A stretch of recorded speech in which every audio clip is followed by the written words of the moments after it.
Yesterday, a lot of people were sad that it didn't broke, and now it's break anyway.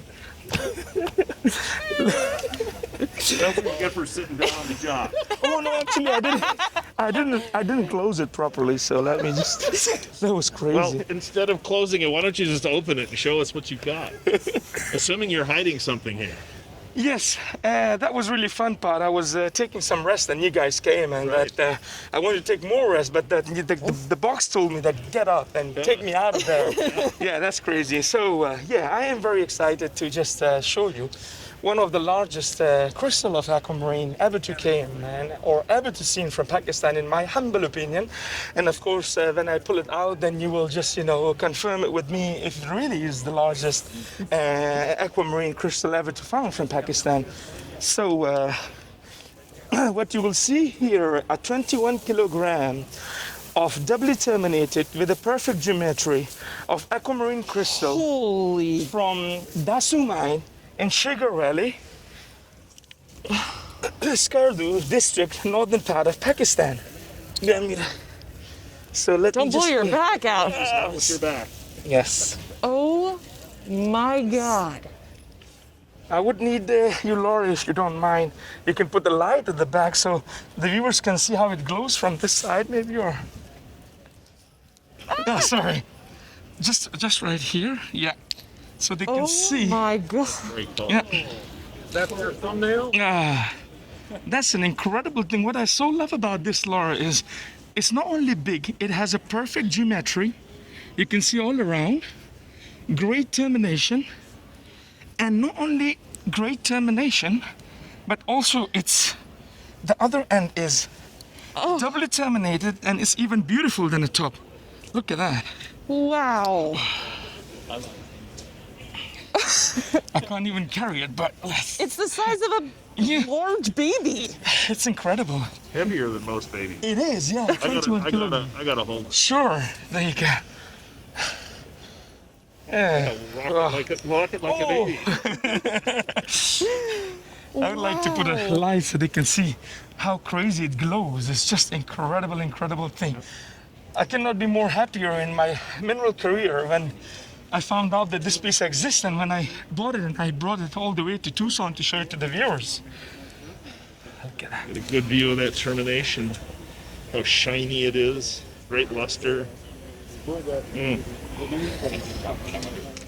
Wow. What do you think, It Laura, is- about it? I think that resets the standard. That is just an absolute monster. And look at the geometry, it's absolutely perfect all around the crystal. And you need some lights to glow the blue color inside. Well, you barely need the blue lights. Yeah. I mean, we're sitting here in the exhibit hall, or in the convention center. Sorry, I'm a little mind boggled by this thing. Right. And do I get to hold it? Well, yeah. Be aware that it's got some Wow. depth to it. Let me just put a light. How do you feel, Laura? Oh, I feel like I'm on the top of the world. Yeah, This is great. so cool. Not only its big size, but it also perfect geometry. And the other great thing is it's doubly terminated with the great color and nice kind of, transparency as well. You can see the color inside, and it's just an incredible object from Pakistan. It's just been blessed to bring it over and show it to the viewers, what this part of the world produces. It's been a great year for aquamarine for northern part of Pakistan. And the thing too is, I mean, this thing is just. And I just I'm struggling with words. This is absurd. Yeah. Do you want me to carry it? Are you okay with that? Yes, I will give you back your baby. Thank you. There you Oh go. my God. Look at that. Just truly a remarkable thing. So then a new young generation can they see, these aquamarines, how they can come. And what is so special in my personal and humble opinion is the length of the crystal. No, I You mean, could have a it 50 is- kilo. It is big, it is gemmy, it Yes. is blue, Yes. It even qualifies as exercise equipment. Yes, I know. dual purpose. Oh, that's great. I'm making the muscles, look at that. So isn't it great to make your muscles with a 21 kilogram of aquamarine? Nobody has ever done it, so it's a great thing to do it. Oh my gosh.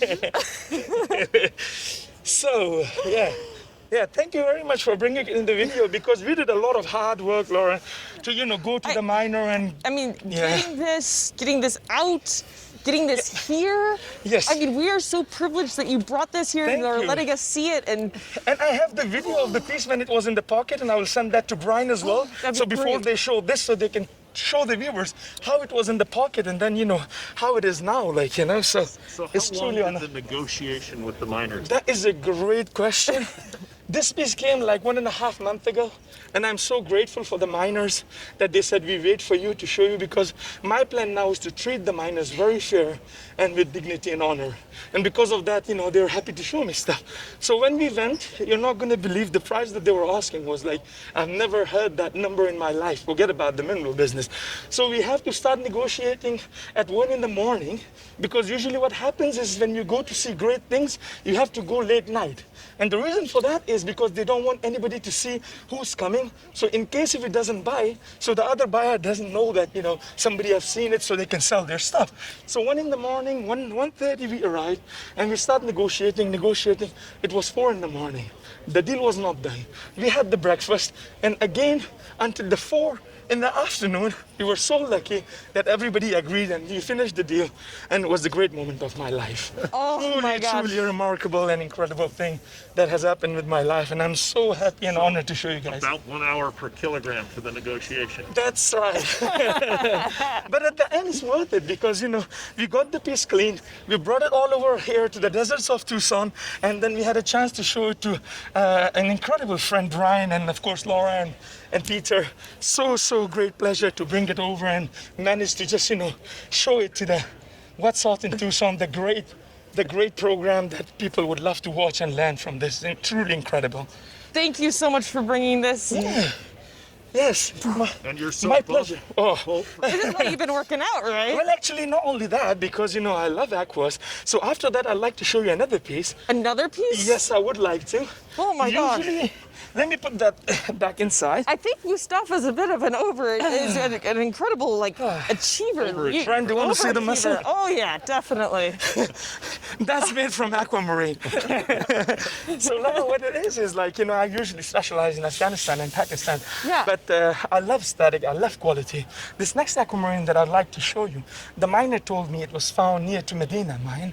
And the moment I saw the piece, I didn't care where it was from because it was so great. So let me pull it out for you. Right. Do you have my light? I do. Please, yeah. So what is so special about this piece is when you pull it out and you see the color, it's kind of like blue-green. But for me, what makes me mesmerizing and amazing is when I put the light, Oh my god. it turns out to emerald green. And it's gemmy. It gemmy. weighs 2 so kilograms. gemmy. And it's doubly terminated. You want to hold and have a look? Yes. And then no damage, no broken. It's truly a remarkable specimen. It's this You can see sea the etching glass. is truly amazing. And the amazing part is just how the color shifts as you rotate it. Yes, as you can see now, it's kind of like blue-green. And when I pop the light on the top, it just glows crazy green emerald. Wow. Doubly terminated, nearly flawless, without any damage, weighing 2 kilo. I think it was a remarkable thing, and I was so lucky to acquire it, and I couldn't let it go. No. And considering your current experience with aquamarines, it Yes. takes a lot to impress you. Yes. And you know what? This definitely elevates the bar. Absolutely, yes. Usually I am not easy that, I can buy stuff outside Afghanistan, Pakistan, because I'm already working deeply in that 2 countries. But when I saw this piece, I think this is a piece that, maybe we never have a chance to see or hold something like that again, in my humble opinion, but I think it's a great rock. I love how it These rocks, I don't think you need to be that humble. Yeah, no, I Thank think you. that's And I love it when you put the light on the Whoa. top, you can see the color and the termination on top. and So, it goes glows really crazy. blue. Yes. That is a wild feature. Oh wow. Do you want to hold it? Obviously, I want to hold it. Terminations. Quiet. And also the fact that it made it here in Yes. one piece Yes. in its perfect crystal form and didn't get turned into some crazy, Yes. giant, amazing Incredible. gem specimen. Yes. Or a handful of gemstones. Yes, well, I can, just actually- the fact that it's preserved, it's in one piece, it's perfect. The miner who I bought it, he says, "Oh, I have a great offer from a gem cutter. He wants to make a big gemstone from it." And the moment he said that, I pushed myself again that, you know what, I have to not let this stone to be cut. Yeah, no, Because, you know, that's- this is an incredible, great crystal to see the details of the etching and the quality and show it to the viewers how great they can become. Thank you so much for Thank you sharing so this one much with for Yeah, us my too. pleasure. Absolutely my pleasure. I'm really, really glad that, and I'm grateful and thankful, Laura, to About you. the Thank you size so of much, a Peter. large can of beer, a can Yeah. of Foster's. Yeah, you can actually put it and drink from it. Wonderful thing. Thank you very much. Wonderful. Yes, Wonderful. thank you. Well, I think we've really had. I mean, between these two aquamarines, I love the smell of aquamarine in the morning. I think we had a great fun. Thank you so much, Laura. Thank you, Thank Peter. you. It's always a pleasure. Thank you so much. It's an absolute pleasure, you know, working with you guys. And Brian, as always, you know, thank you very much. You do an excellent job, and you do a great job for the young generation. Unbelievable. Thank you. Hello, Barb. How are you today? I'm well, Lauren. How are you doing? Hi. It's always great to be at the main show, and especially when we get to talk to someone who's made such an amazing achievement, winning the Carnegie. I see that you're floating with happiness a little bit here. I am. It's truly a remarkable honor and, very humbling when you see the previous award No, I winners. mean, Right to guys there. like that, that's I'm terrible. I'm in the presence of greatness. What can I say? Well, so are we. So are we. Welcome to the club. Thank you. So you specifically, you specialize in tourmaline. That's where a lot of your studies are focused on. That is correct. So I think you need some tourmaline vision. Oh my God! So much fun. Oh, this is Would too you like good. to wear them? Now, I would love to wear them. Now, mind you, I am blind without glasses, but But you'll see the world so oh much better. my God, tourmaline these have glasses. been on my forever wish list. Oh, I love that. I would love to make that happen for you. God. Me too. It would be great to make that happen. It would be. And the Carnegie Award comes with funds. This is probably not where they expect one to spend them. I think I picked the right style for but you also. do you think so? Oh, you look I hope so. fantastic. Well, Barb, congratulations on winning the Carnegie Award. I mean, you have done so much for students. I mean, I know some of the grad students that were there at Stanford have been some of your students, and they were so passionate about minerals, and you're expanding the knowledge and changing how mineralogy has been taught, and just being a total inspiration for so many people. And I'm so glad that you've won the award and acknowledging all that you do for all of us. Well, you are more than generous, but I'll take it all, right? I am just, like I said, so humbled and honored, and it's young people, and it's, you guys continue to encourage our passion. And, the Tucson Gem and Mineral Show, this has taught worldwide audiences about minerals and helped the passion and helped our appreciation for minerals, in a larger setting, whether it's science, technology, society, or just cool art pieces. So you guys deserve so much credit. So thank you for letting me be part of it. That's what we're here for. That's our raison d'etre, and delighted to be able to support people who are in the trenches doing the real scientific work Well, and enjoying it. Yeah, absolutely. Although I must admit, another Zoom lecture in mineralogy, probably not so much enjoyable. Zoom fatigue sets in. It does, but it's been... Some things don't work well on Zoom. That is true, but yeah, it's been such a, as I said, it's just so amazing to have had a career studying the things you love and learning secrets of the universe and secrets of minerals. And so I feel very fortunate. Well, You are, and we need to have you move just a little closer because you're coming up in about 4 more.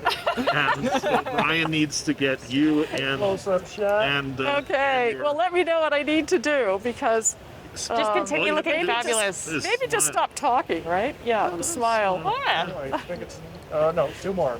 Okay. we're Raccoon. Okay, you're up next here. All right. Next. I'm smiling. You see it in your eyes. Yes. There you go. Beautiful. Great. Perfect. 2021 award winner. That's great.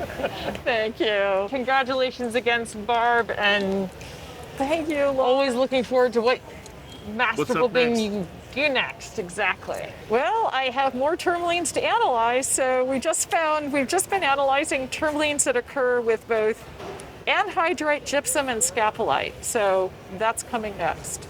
Wow.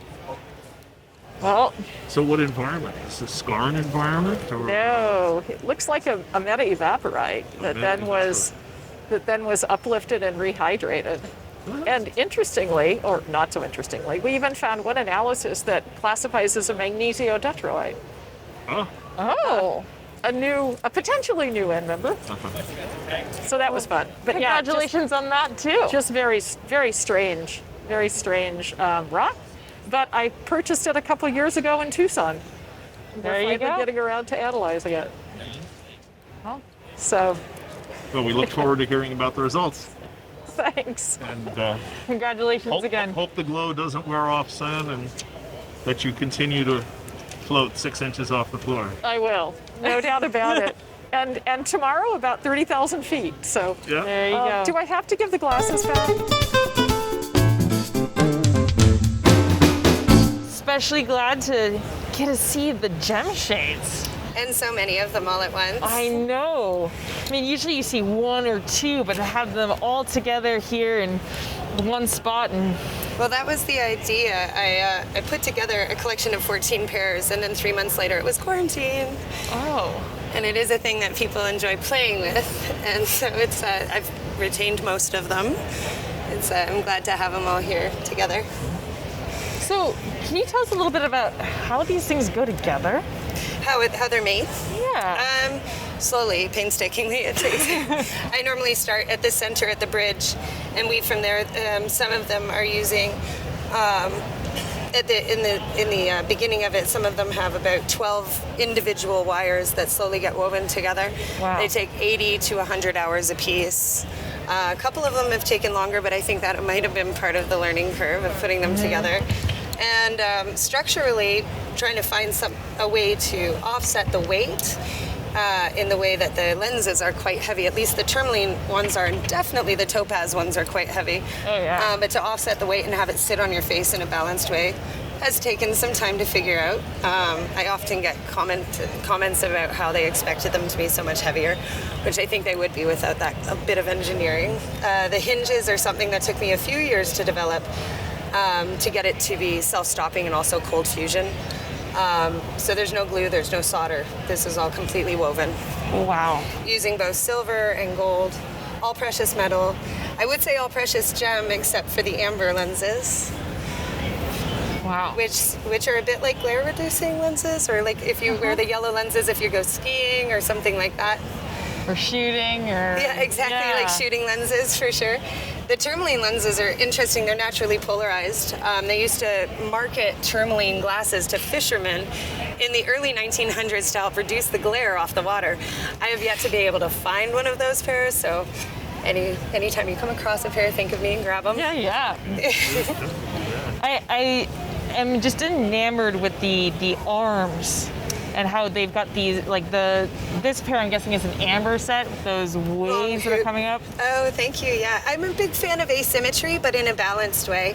I like things to be a little bit offset, kind of like good photography. It's always by 1/3 or something, right? Yeah, and the arms, they hook rather all the way around, kind of like some glasses from the 20s. And that's, I think, part of the way that it offsets the weight of the lenses themselves. Also, the average price of glasses due to the gems in them.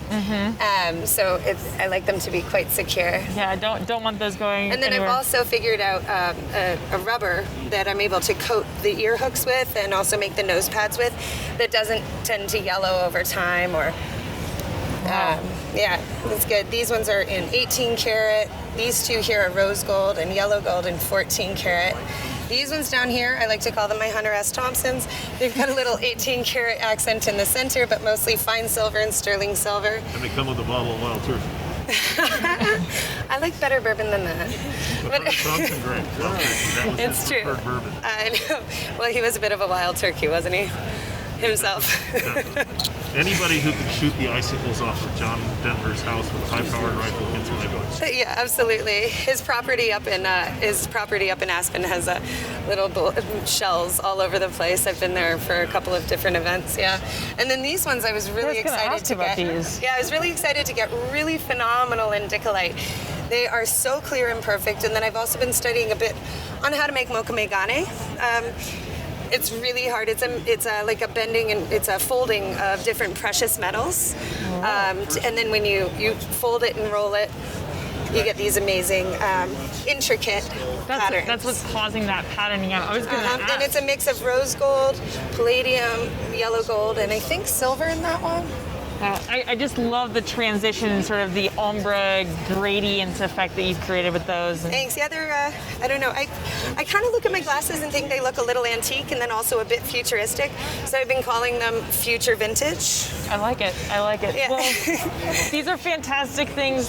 Thank you so much for bringing the set, allowing us to see them in a collection like this. And I wish, I'm glad at this point that the last 2 years since my opening in LA that I've ended up with a large majority of them to be able to show them here. This is where I got my start, this show. well, thank I you. love the little miniature set you've got right down here. Oh my gosh, I totally missed those. They're like little theater glasses, but when you wear them, I've had a lot of people ask if it's a musical note. But if you hold them out here at just the right angle. There you go. Fantastic. Well, as always, Naomi, you do such amazing work and Thank you so much. appreciate you sharing it with everyone. Thank you so much.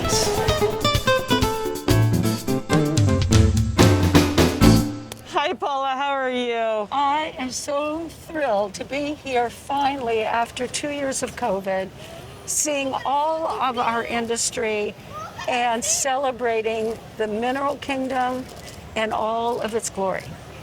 And you do such an amazing job of taking, the mineral specimens we love and giving them new life through the gems and really tapping into the way that the minerals and gems and how that can all interact with the world around you. Oh, absolutely.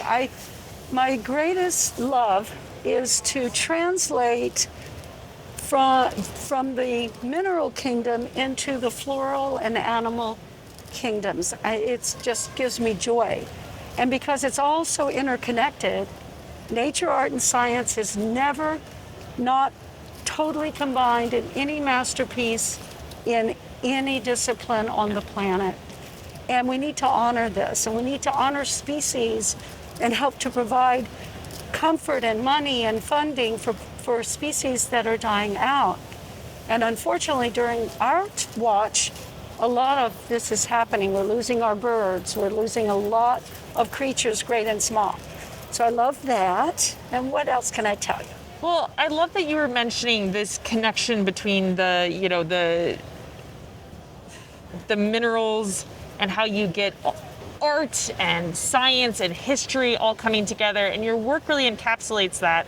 And especially because you're doing an exhibit soon at the Perot, right? Well, it's already been up. We were canceled twice during COVID.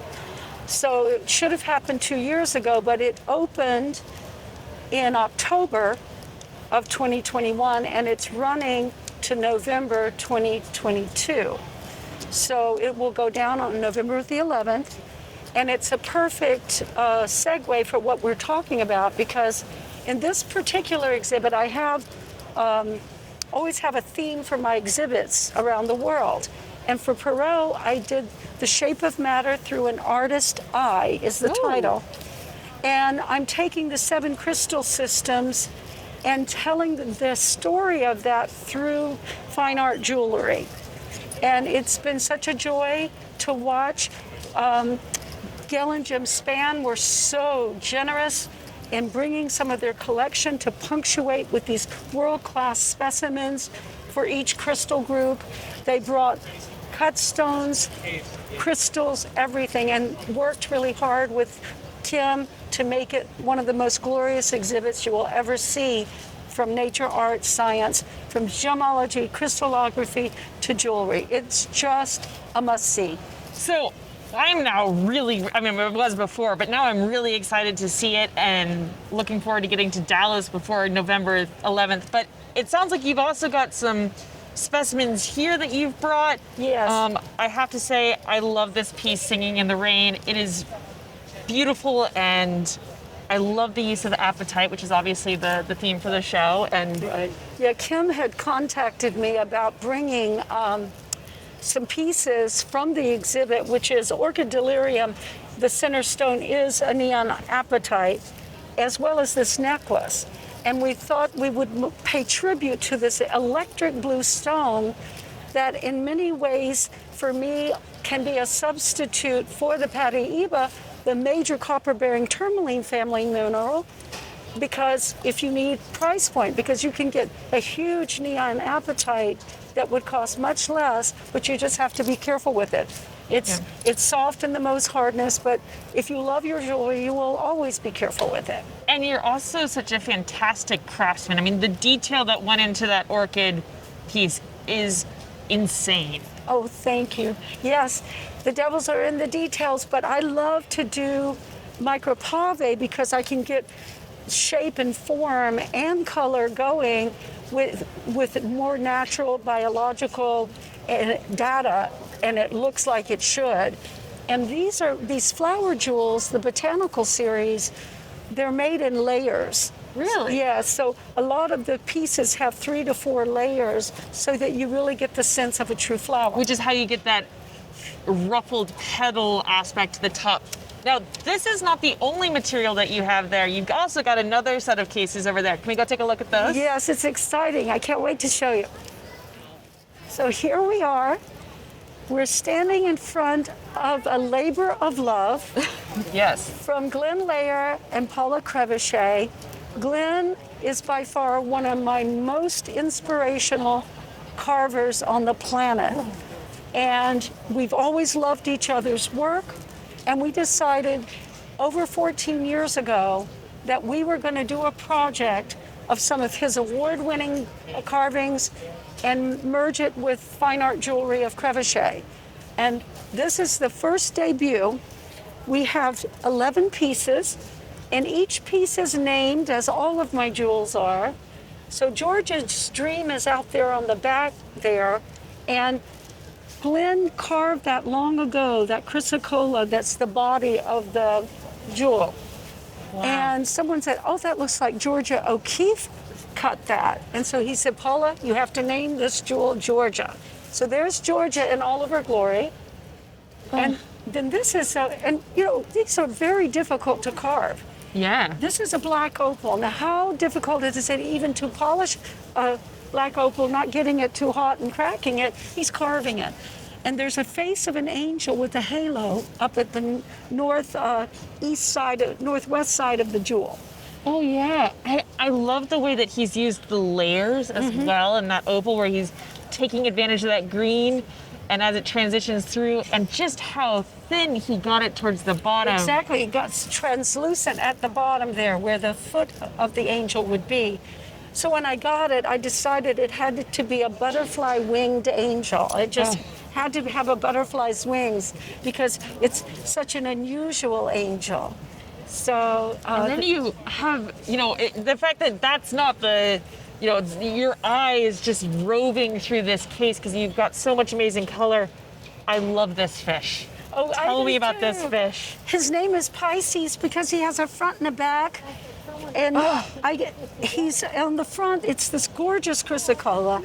I had that stone for a couple of years before I could decide what it was going to be because I kept turning it. I said, is it a flamingo dancer with a skirt? Is it a, I had it all kinds of things. And I kept saying, no, that's not it. It's not a flamingo dancer. Finally, I decided it was a fish leaping out of the water. And so on the front of the jewel is the exquisite carving. On the back of the jewel, which we can give a high-res still picture to put there, it's all gold, and that's why it's Pisces, two sides of the fish. Wow. So, and then you see the sea foam coming I out. love his bubbles. His bubbles are neonapatite and savorite lips, and he's got gorgeous diamond bubbles. Well, that also becomes a bale. So this is perched on Clevelandite, but we can take it off. It has a post of gold that holds it in place on the Clevelandite. But Glenn wanted to make sure it could be wearable if somebody wanted to. So you can slip a chain through the veil I see that and at the actually tip. wear it. And you can wear it either direction. So that's one of my favorites of the collection. So it's called Synergy and Symbiosis because that's what Glenn and I represent, and it takes full trust and respect for two artists to come together in such unity the way we do. We love each other. And merge together in this way. Right. And Green Dream is another one that's so fascinating. It's a carved chrysocolla that's in a puzzle mounting. So you can literally take it apart and take your gemstone out and just hold it and meditate with it or whatever you would like to do. The necklace also comes apart because versatility is wearability and it's all engineering. So there again, nature, art, and science coming into play.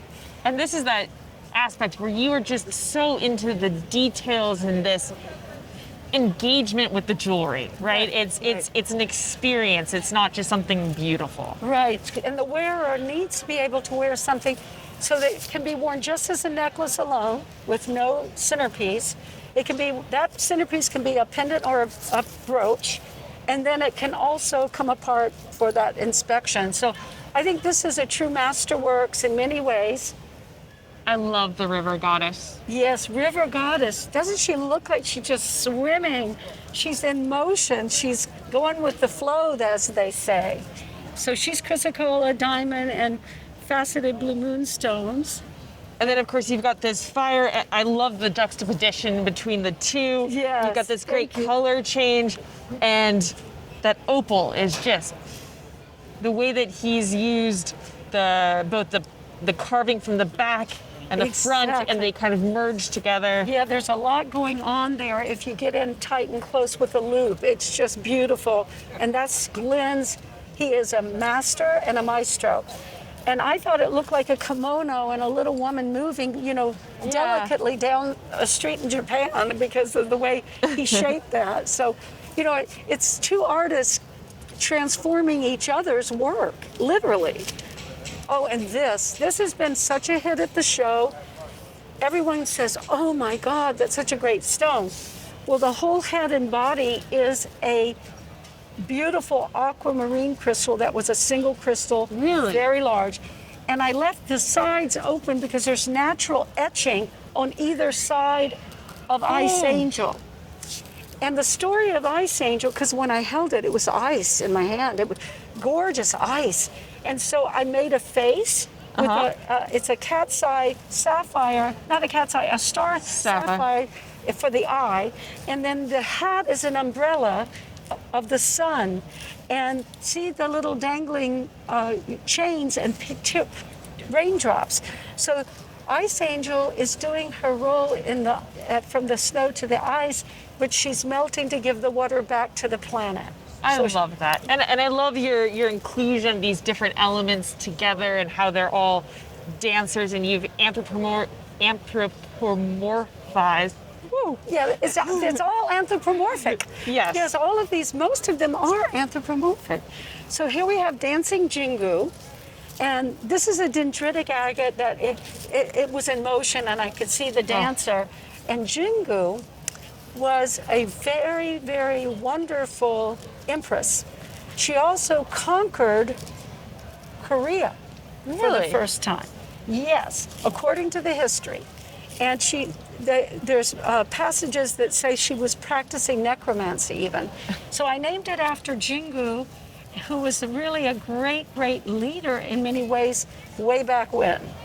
So that's why she has her fan, and she's Japanese inspired, as are the other empress over there, the Fire Empress. Now, I love this piece. Tell me about this. I mean, it's one of those things where you're across the exhibit hall and you see this and you go, what is this? Well, you can see the Mexican fire opal is, no, I'm so sorry, that's a Brazilian. The Brazilian opal is carved by Glenn, and it came to me in that shape. And where you see all these garnets as well as faceted pear shapes of opal, where those cabochons were holes in the jewel. And I'm not sure why. I can't remember why, but that's how it came. So I wanted to animate it and make it come to life.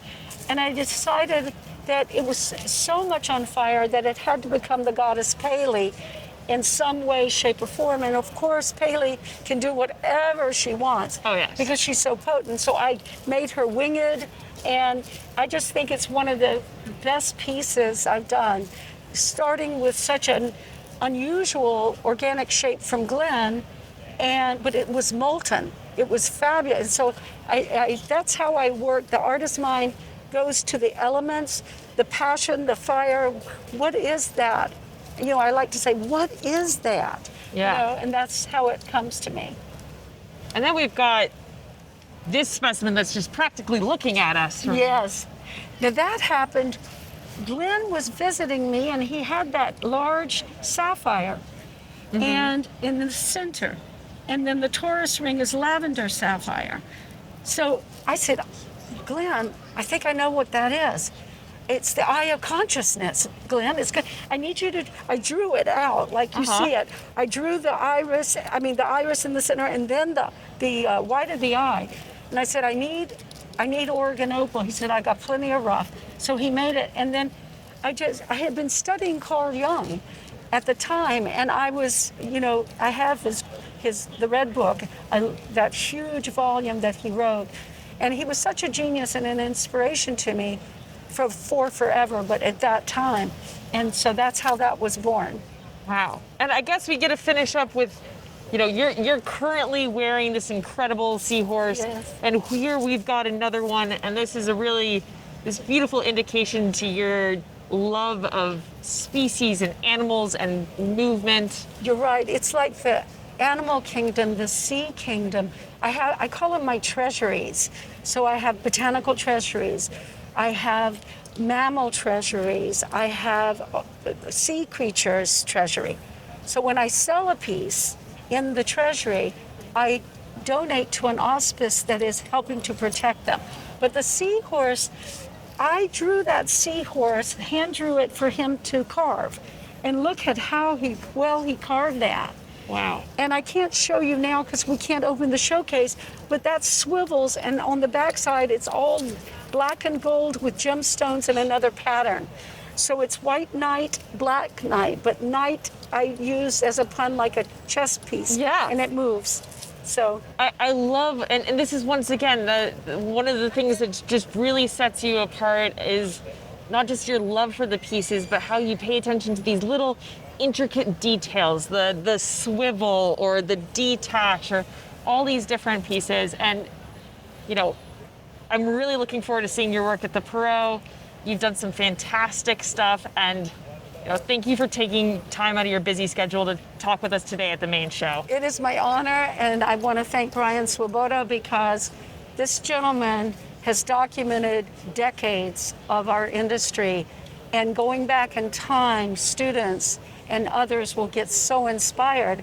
And we had no one, but Brian showed up, and then he can't stop now. No. He's got to keep going. It was so much fun, and you were great at warming interview. You made me very comfortable. Thank you so much. Thank you, Paula. It's really good seeing you. You too. So, Bridger, what brought you to the Tucson Gem Mineral Show? My dad Your dad? brought me. Yeah? Is it because you have some pretty awesome mineral specimens and you like rocks? How many minerals do you have? I don't know a lot though. Can you guess? I don't know though. Maybe 1,000? Wow. How'd you end up with so many minerals?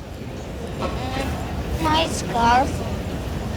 Can you tell the story how you ended up getting rocks? I got bit by a dog. So how did people find out about it? My aunt. Did your aunt post on Facebook? I think I saw that post. I think actually a lot of people in this community saw that post. Is that who sent you the rocks? No. No? People around the world sent me rocks. People around the world? How many places is around the world? Want me to hand you this? What? A place. Whoa, so is each one of these red dots a place that you received a mineral specimen from? Wow. What was it like at the post office for you guys? We had to go to the post office every day and get laundry baskets into our car. Laundry baskets of minerals and rocks? Wow. This is one of the things I love about this community. Another question for you. What was your favorite mineral or rock that you got? Blue obsidian. Blue obsidian? Whoa. Do you remember where it was from? Turkey. Turkey? Whoa, where was the furthest place you received a rock from? I don't know. Don't know? Well, you're from around here, right? Yeah. So, let's see, you got rocks from Australia and China and Indonesia. And Antarctica. You did get one rock that came from Antarctica. I don't know where. You got an anorthosite from Antarctica? That's awesome. And Wow. that's pretty far. That's really far. You did get one from the bottom of one of the deepest trenches in the world from a volcano plume. Is that what this is? Maybe. I think that's Hawaii. Oh, that is Hawaii. Maybe it was like right here. Yeah, I don't know where the trench was. Maybe it was That's like crazy. Pretty cool. So you got specimens from Antarctica and the deepest ocean and all over the world. I don't think it shows where I got that one from though. Yeah. So question for you. How are you enjoying the show? It's fun. Yeah? What's your favorite thing you've seen here so far? You can't point. You got to use words. The rhodochrosite box. Well, we'll have to introduce you to Nikolai. The guy. He's the guy who makes them. He's very cool. He does some really interesting stuff to intricately put them together. Does he use hot glue? No, he doesn't use hot glue. But I will buy you ice cream if you ask him that. And where are all your rocks now? Or Most of them. yeah, where are a lot of your rocks? The museum. What museum? The University of Wyoming Museum. Whoa! So you've got your collection displayed in the museum?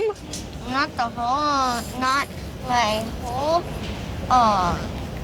collection. You have some that are your favorites and your buddies? Yeah. Awesome. Well, that's great. And I'm really glad we had the chance to talk. And I hope you had some more fun at the show. And if you could talk to everybody that What would sent you you say? rocks, what would you say? I don't know. I don't. Maybe thank you for thinking of me when I got hurt. Maybe that's what you should say. Can you look at the camera and say that? Thank you for everybody that sent me rocks when I got hurt. there you go. Well, thank you for coming to the show and being a part of it and sharing your story. And I hope to continue to see you at shows in the future. Sound good? High five. Boom. Dawn, how are you today? Pretty good. How you doing, Lauren? How you doing, Peter? Good. We're here at the main show, which is always delightful to be able to see people and celebrate what's happened in the last couple of years. And I know this was something that was really important to Dawn. And pretty sure the first time I met her was at almost exactly this case. I'm not entirely sure either, but Yeah. And you've put together this beautiful case about Dawn, and it's a little bittersweet, but Yeah. she would have wanted to have at least a send-off in this manner. Oh yeah, and she cared. It's really appropriate that her case is in the competition pod, because competing, and especially junior collectors competing, was so important to her. It was, for her, it wasn't so much about winning a prize or any of that stuff. It was about pushing herself to collect better specimens, and she wanted to she practiced what she preached. She talked to all these great kids and mentored them throughout all these competitions, and she figured, if I'm going to make them do this stuff, I should do it too. Yeah. So she put herself out there and her collection out there, and she got the feedback and built her collection bigger and better over the years. And Yeah. Yeah. I mean, that's one of the things that I love about Dawn, is she was the kind of person that made everyone feel respected. She had great admiration for others, and vice versa. I mean, how could you could not love feel her? it. She was somehow able to communicate that in a way that wasn't just coming up and telling it to you. You felt it. Mm-hmm. And I think that's made a really big impact here at the Tucson show. I mean, especially seeing how many juniors there were competing this year. Right. And the Agreed. self-collected cases as Right. well. Oh my God. I agree. So can you tell us about some of these specimens in here that were particularly important to her? So prior to Dawn deciding calcite was what she was going to collect, she collected a variety of things. This is probably the oldest specimen. The first specimen she bought that cost more than $50. Really? And she just got so excited about it because aesthetically it was great. And one of the things Dawn really liked about collecting minerals was collecting minerals of people that she thought were interesting or that were friends. So this is a Gordotowski piece. There's a Shirley Fisk piece. She loved Shirley Fisk. Mm-hmm. There's a Lauren McGaw piece because you made an impact. She collected for a variety of reasons, but in the end, she'd say she was a calcite collector or whatever, but she really, if it caught her eye, she caught it. And one day, walking into Isaiah Casanova's room, she saw that Kootenai-horite. Oh yes, the ice cream cone. And that was the first mineral we had to talk about. She pulled me out. We had to talk about whether we should be spending $300 on a mineral or any of this. And of course, we obviously did. But this was her pride and joy. No matter what she says she collected, this is what really turned her from a average collector into somebody who she was voracious about getting better at what she was doing. So. No, I remember when I spent that time with you guys and chatting, and her love for that specimen. You're going. It was her spark and her real love for the pieces that inspired a lot of other people. Part of her collecting wasn't so much how these made her feel as well. If her friends thought they were impressive and she liked them as well, that was a bonus point. Chuck Hauser was a great influence on her calcite collecting, as there's a few pieces in here, the twin from Palmarejo, the Charkis calcite. But it was the friends. So I put this extra little photo piece in there, but part of all this was because of the people she was meeting. When she, with the youth, she considered them friends. She didn't consider them mentees or anything. She tried to treat them like you or I, like anybody her age. So she just absolutely loved the social aspect of all this and getting pushed to be better at it. And she was a voracious field collector too. Oh, loved it. And you know, I was lucky enough to be with her at Hallelujah Junction, and was like, hey, if you're going in, you've got to wear a tutu, and just it's the sheer joy, and I love the fact that you've included that specimen in here. Yeah, I had to remove this from the museum in Phoenix, but I think it kind of goes with the whole display. I had to have something self-collected, and that photo's kind of, for at least for that group of people, iconic identifier of Dawn. So. And she also loved Ojuela. Yes, she did. She was a huge, Mexican minerals in general, Eulalia and Ojuela probably more than any of the others, but yes. Well, they do have fantastic calcite, so it makes sense. Yes. Oh, well, you know, this definitely is a bittersweet case, but I love that you did it and allowed people to see pieces and get to spend some time remembering and reflecting and thinking about how she's impacted the community.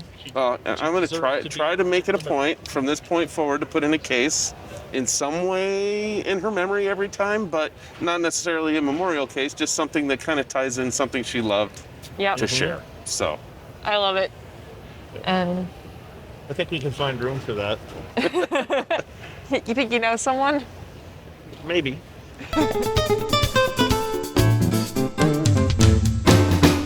Hannah, it's really nice to meet you and talk to you today about your case here at the main show.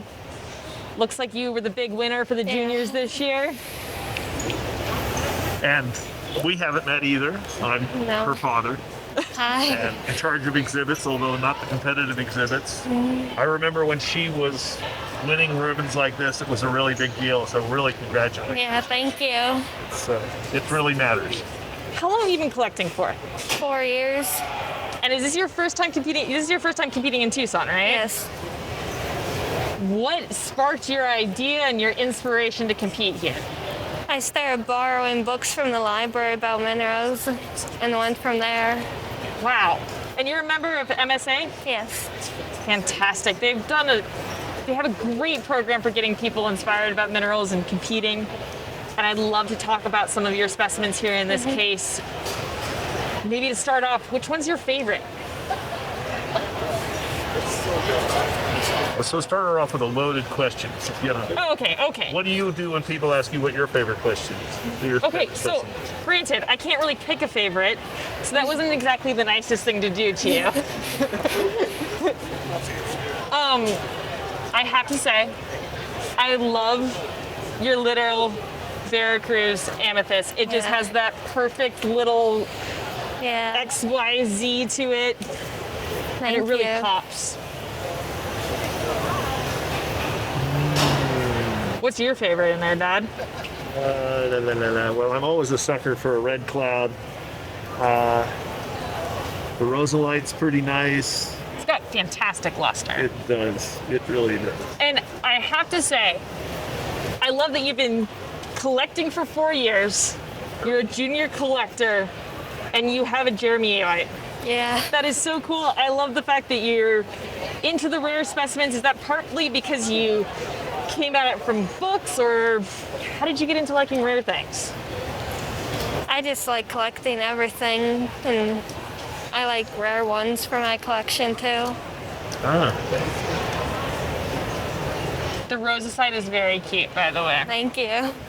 I noticed that you've got a lot of really nice, sharp blue minerals. Does that happen to be your favorite color, or is it just your eyes attracted to it? My eyes are just attracted. I like the corundum over there. That's a nice, slightly twisted crystal. Yeah, that's one of my favorites. And your brucite has such fantastic, clean color. Like all it is just a proud yellow. It's actually really difficult to tell the yellow of the brucite apart from your sulfur. Yeah. Which is impressive. And you also have that absolutely adorable Japanese rhodochrosite. Yeah, I know. I love those ones. Well, you did a great job finding it. And you've also got these little mushroom-topped albaites are so much fun. Yeah, they're really cute. And your Indian fluorite, the complete circle for a little miniature, it's just cute as an app. Well, cute as a donut. Cute Yeah. as a button. What would you call that? Bagel.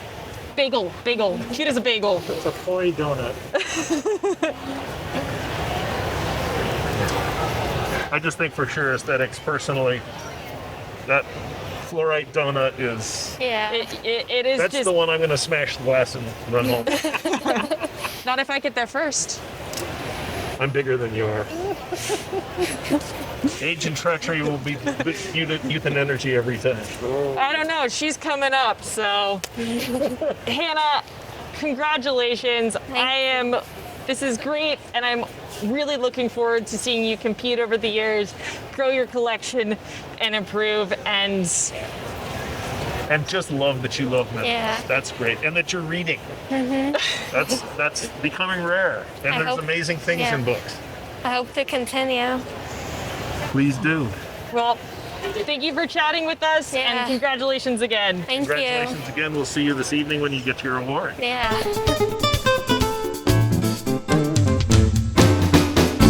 All right, we're at the Spann's case. We're at the Spann's case. Jim and Gail Spann, assisted by Tama Higuchi. And they are playing to the entire appetite. Super group. Well, actually, they're playing to the appetite group. So they have a number of appetites, and they have Mimetites, they have the pyromorphites. mimetite, vanadinite, pyromorphite part of the series. But there's 3 other groups in Oh, this is true. the appetite There's supergroup that aren't represented here. Got it. But as one would expect from Gail and Jim, lots of color, nice big crystals, lots of different localities. They clearly have a thing for Penasquera, that beautiful purple one right there. Oh, yeah. The big plate of greens back there, the blue greens greens. there, another blue green. So, it's obviously one of the best, certainly one of the classic European localities for appetite proper. I also love these Afghani fluorapatites in here with the different terminations and habits and associations, like this piece here, or this purple here. I mean, it's just such a rich poppy purple. Yeah, I would agree completely. Very nice Aaron Friedersdorf piece back there. A little different from what John was showing us earlier. Nice purple color to it. And of course, we've got that crazy blue that we get out of Golconda just below it. Sapo V in the back, the climbing crystals. Yeah, the Pretty special. the scorpions, I believe they referred to, right? Yep. And the setup on that is And the Brazilian apatite with spessartine on it. That's, the apatite's the background as opposed to the foreground on that piece, but pretty darn nice. really cool geometry. Yeah. So then moving to Mimetite? vanadinite, Vanadinite. pyromorphite, and Mimetite. mimetite. Several wonderful Moroccan pieces, brilliant red. Oh, yeah. Almost looks like Mickey Mouse ears there. Or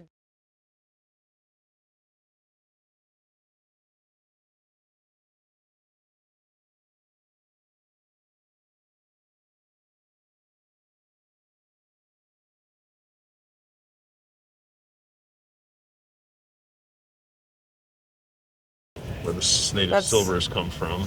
quite the Mimetite. And then there's a massive Bunker Hill back there, right behind your Lafarge piece, Lauren. The scale's absurd. And they've got some good English ones as well. This is the little guy in the back, a Mimetite, Campulite. Okay, so you've moved into mimetite. Oh, That's all- sorry, that's all sorry. good, We can that's go all back good. to. No, Oh, no. wait. Before we do that, this piece. Yeah, from I France, love- great color. Great color, interesting habit. And, can't miss finishing off pyromorphite with the pseudomorph, being pseudomorphed by Plumbo Gumite. Classic material from China a number of years ago. Excellent piece of that. Oh, yeah. Now we can go to mimetite. Now we can go to Mimetite. I just love that little Campulite in the back. It's so perfectly set up. It's a classic for sure. And of course, I'm going to jump all over that red one from the San Francisco mine. It's just gorgeous color. Your attention, please. The final day of the 67th annual Tucson Gemstone is now. Lots of things to take home. If you're going to grab one, which one are you taking, Lauren? Oh, that is a rough choice. I think I'm taking the Lafarge. Well, it'll look good sitting next to my choice, which is going to be the one from San Francisco. The orange and the green will look good.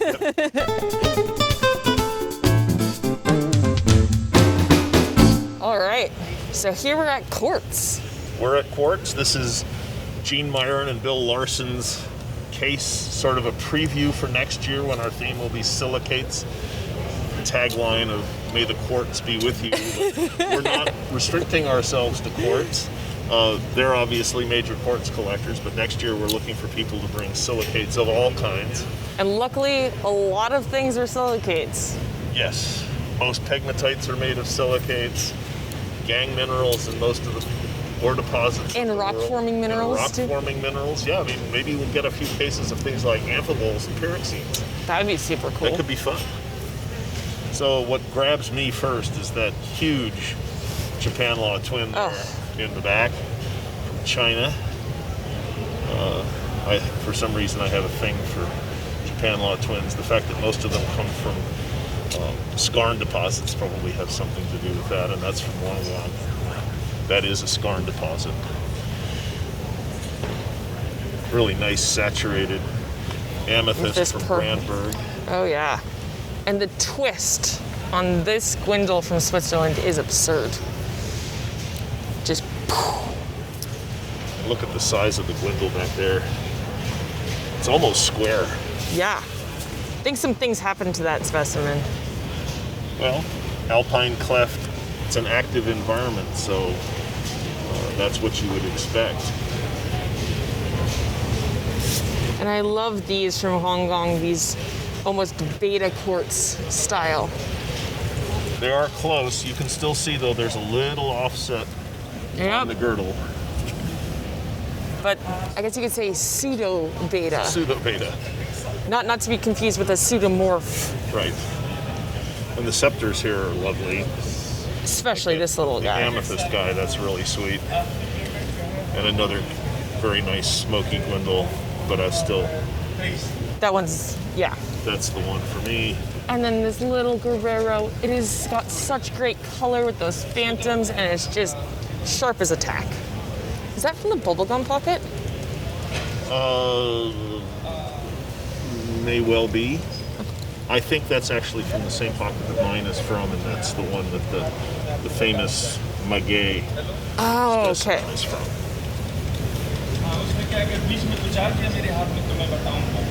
Well, I don't see anything Mexican in here, so I just go for aesthetics if I'm going to take some. That's Mexican. That's true. We were just talking about it. My brain is not firing quite yet. So which one are you going with? Oh, I'm going to go for the gwindle. Well, the smoky gwindle. We'll have to fight for it. I want it. Well, we can agree. Or we can duke it out. It's all right. I'm bigger than you are, and it's not nice to beat up on old men, so you're going to have to let me take it. Okay. I guess I'll settle for that amethyst. We've got, it's very sad, the reason for this exhibit, but this exhibit is absolutely stupendous. It's in honor of Dick Graeme, who passed away last June, and was easily the foremost consummate Bisbee collector there's ever been. I mean, he knew more about the mineralogy and history, and worked very hard to spread the appreciation for Bisbee far and wide. And I think he was very successful at that. He was, and it was interesting because he and I had a very good relationship. I always considered his approach to collecting Bisbee the way I wanted to approach collecting Setiolali. And he seemed to appreciate that, although he would always rib me about the fact that, well, other than the fact that you're not collecting the right district, you're doing the right thing. So it's fun to see how his friends and family and a couple of museums have gotten together to honor him with this exhibit, which is clearly one of the best exhibits at the show. Yeah, and you know, we're gonna start off with some of the friends and who put in exhibits, and it's really beautiful to see his enthusiasm live on in others' collections. Yes. So this case is Jeff and Kim Johnson and Mark and Nicole Pesha, who've put these Bisbee specimens together. What you would expect, a lot of nice malachites and azurites. So a real unusual piece in that case is the amethyst on calcite. That's almost an epithermal style texture. That's not normally what you might expect to see in a oxidized porphyry copper like Bisbee, but that's telling us something important about the genesis of the deposit, and that it probably transitioned from, well, the fancy words would be lithostatic, or the pressure of a pile of rocks on top of it, to hydrostatic, which is the weight of just the column of water that was on top of it. Huh. So let's move to the next one. So this one is from The Arizona Sonora Desert Museum. who one would expect to have some very nice specimens, and they clearly do. So you can pick out your favorite first this time. I can tell mine. Oof. I kind of love the shape of that cerussite. Great minds think alike, or fools seldom differ, but I agree with you completely.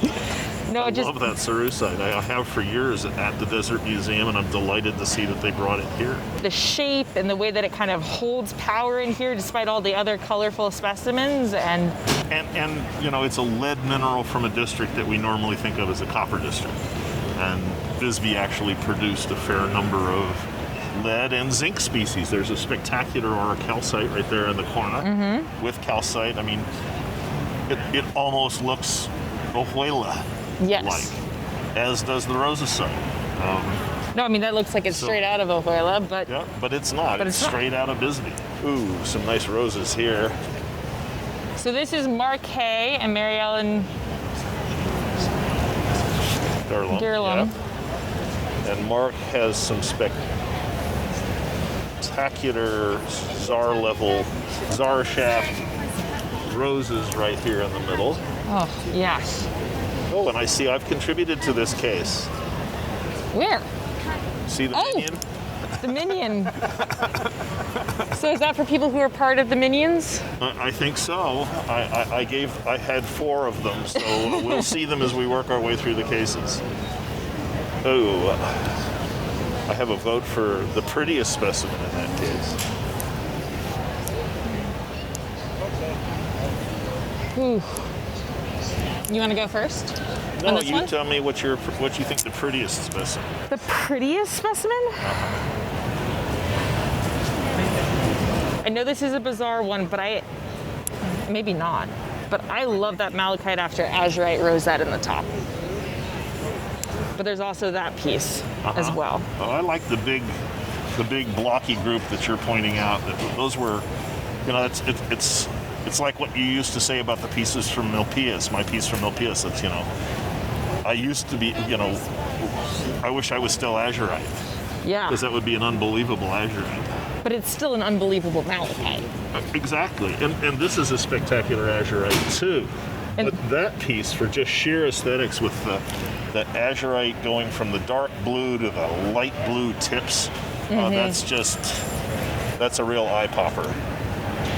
And then, of course, you know, that also means that we're looking over these.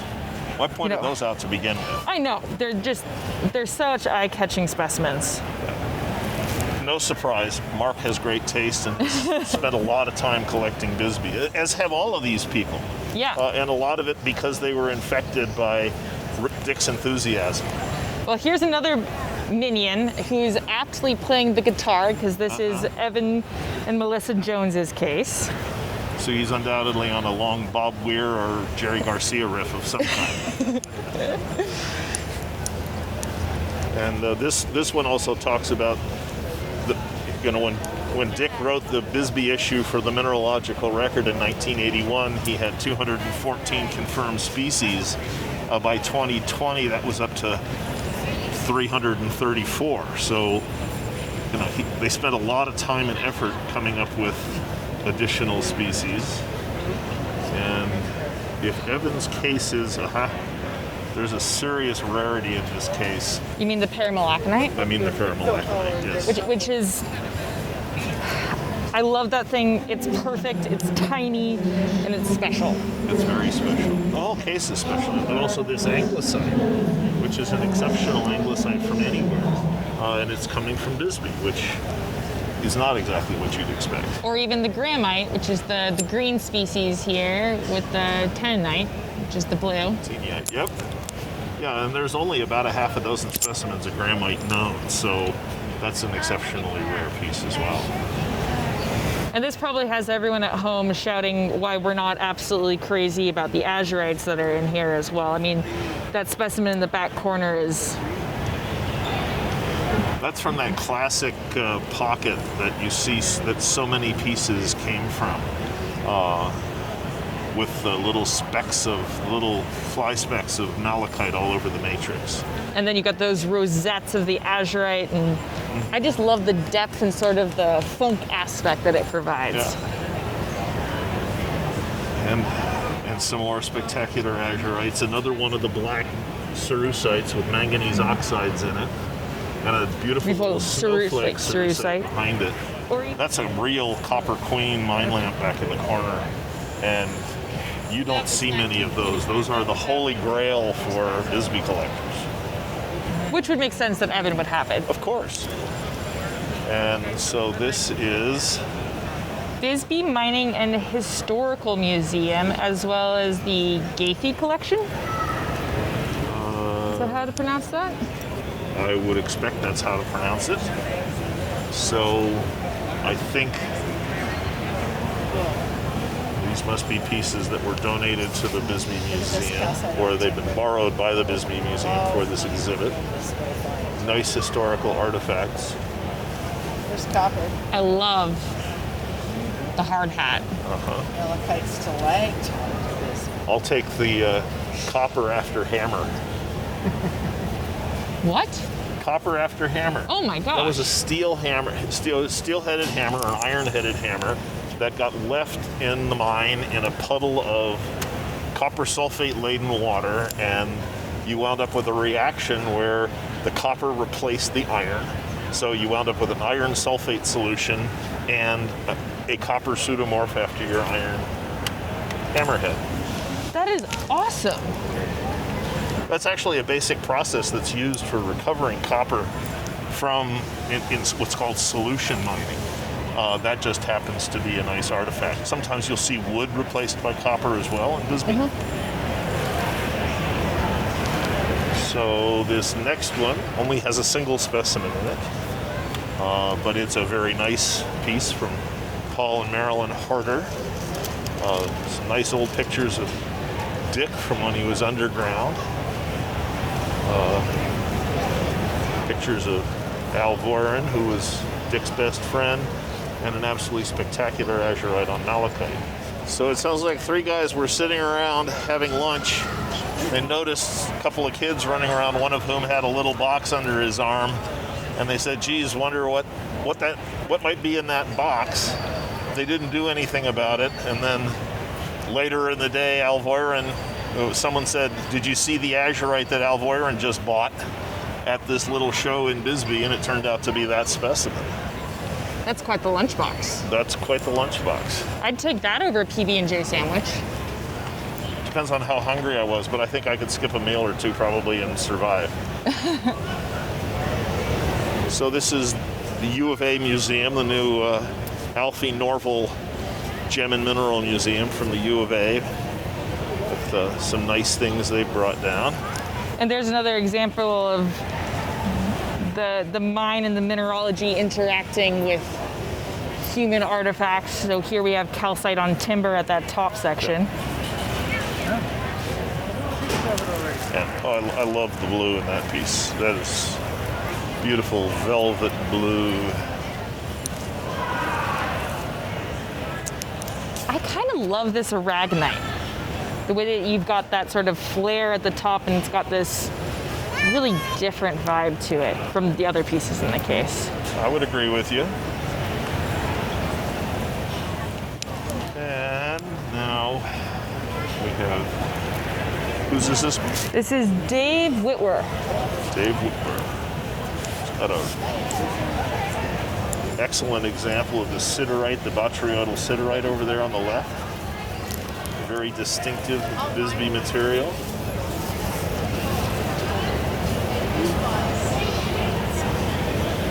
Nice big copper. I think this is from the same piece. This That same specimen material. is from the same pocket that we saw down below, further back. So which piece are you going with? Which am I going with? I think I'll take the siderite. I'm gonna take the copper. Okay. Okay, so Tony Podacek, another minion. There it is hiding. Tony's got a wonderful eye for miniatures. Oh, And he was a very good friend of Dick's. They did a lot of collecting together. I love this copper. It just has such a beautiful setup. It seems airy and yet robust. And two different styles of crystallization on the same specimen. Exactly. Pretty special. And the cerussite too over from it is pretty nice too.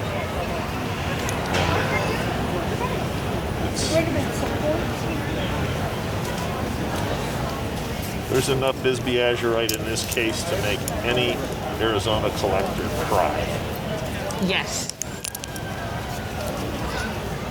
All right, Dad, which one are you going with? Which one am I going to go with? Well, you're going to have to go first because I got a pretty good idea which one you're going for. Do you? I love him. You love him. Which one? The azurite sitting up on a little bit of malachite. Well, just to be contrary, I'll take the copper on hemimorphite since you like that one on the other side. So we each get one. There we go. Which one did you think I was going to go for? I thought you were going to go for the copper that you raved about at the beginning. Well, I was, but then I already talked about it, so I also have to point out how adorable that is. Okay, that works. So, Pete Gustafson and Heidi Riddle. Another amazing suite of Bisbee azurites.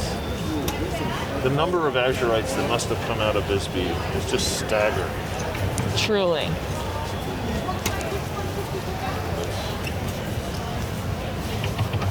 Nice artifacts as well. The nice Bisbee mining shovel there at the end. Shovel spoon. Looks like that was probably from a fraternal organization of some kind. And another electric blue junction mine piece back there. I just love the pop of color on that one. Yep. All right, so which one are you going for? I'm going to take that nice little Zarshaft rose just because I haven't taken one yet. Well, now that you've taken that one, I'll have to go for the big junction piece up there. Okay, it's not your size, but that's all right. Yeah, but I think if you've got something that blue, you know, you can manage. Okay. So we have another Copper Queen mining lamp. And this is actually from the Graeme family. And other people. So this is sort of a group shoot case. This is people with 1s and 2s and 3s. So I think these are specimens that were featured in the Mineralogy of Bisbee, Arizona, Volume 1. Or 2.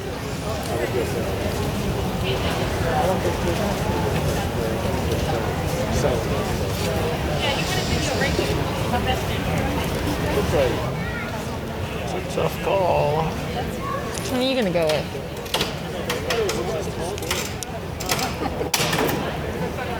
I think I'll go for the coal shaft because is another Zarmine azurite. Although that malachite right in the front that's a pretty classic setup. Yep. Well, yeah, you've stolen mine. They've exhibited that a number of times.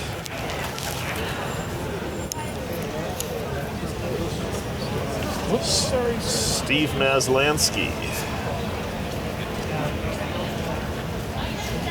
Well, I think I might trade in my Czar.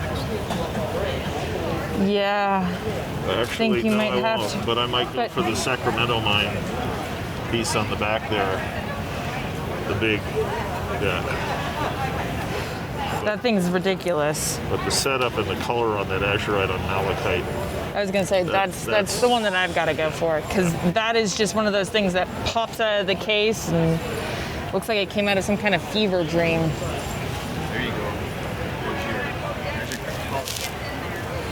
And so we are into, U of A Arizona Mining and Mineral Museum. yep, another great siderite. Some artifacts. I think I will, oh, I know what I'll take.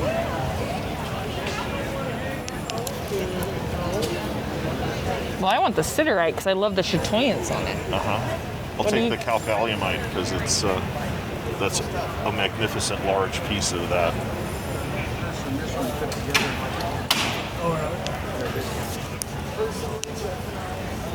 So this looks like another group shoot case.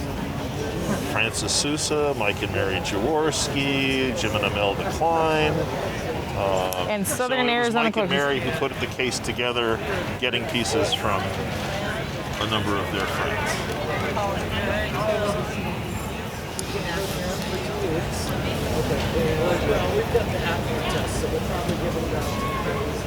And another Copper Queen mine lamp.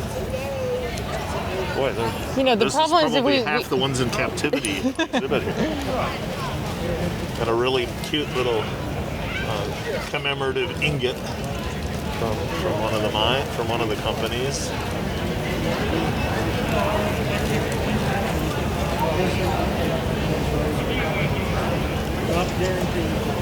No surprise, Francis being a cerussite collector, that he's got a really nice Bisbee cerussite. So what are you going for?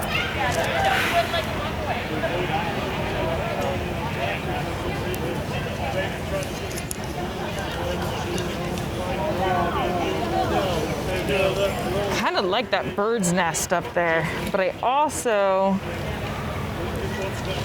really enjoy this cerussite. It's just so perfect and it would look great in my collection. You're right. I'm going to go for this malachite because it's just such a perfect little botryoidal blob of malachite. Great shape. Well, we're coming to Paul and Les's case. Another minion. So remember the Arizona mineral minions? And he's a pirate. He's the pirate. Some people might say that's appropriate. Another amazing rose from the Czar shaft. I love how it's really blue as it gets deeper. And then there's calcite with cuprite. It just, having those crystals being nice and discreet in the way they pop against the matrix. What a lovely set of vintage postcards from Bisbee. I wonder where he got them from. He didn't get them. They're still mine. Oh, yeah. Yeah. Or that. I think I'll go for the calcite. We've seen some great azurites. That's the best malachite included calcite we've seen so far. By quite a bit. Well, at least we agree. That happens once in a while. Well, when you got something like that, it's pretty easy to do. That's true. Okay, so Dick Morris, another. And Chris Mitney Smith. So this is Will and Pam Wilkinson in Central Arizona Collectors. Okay. And as you'd expect from them, a mixture of a few artifacts, some nice specimens. Will being a copper geologist. He's got a couple of nice azurites. There's again another piece from that same famous pocket. I love the setup on that piece. Yep. Just nice discrete balls. We had a nice calcite on malachite. Now we've got a calcite with cuprite and copper. Yeah. And then there's the, from Freeport Meieran, there's the cuprite after delaphosite. Yep. It's one we haven't seen before. That's one we have not seen before. The luster on this malachite is spectacular. Yeah, I'm guessing just based on that, that may well be primary malachite. Wow. So let's move on to the family cases. These are put together by the boys.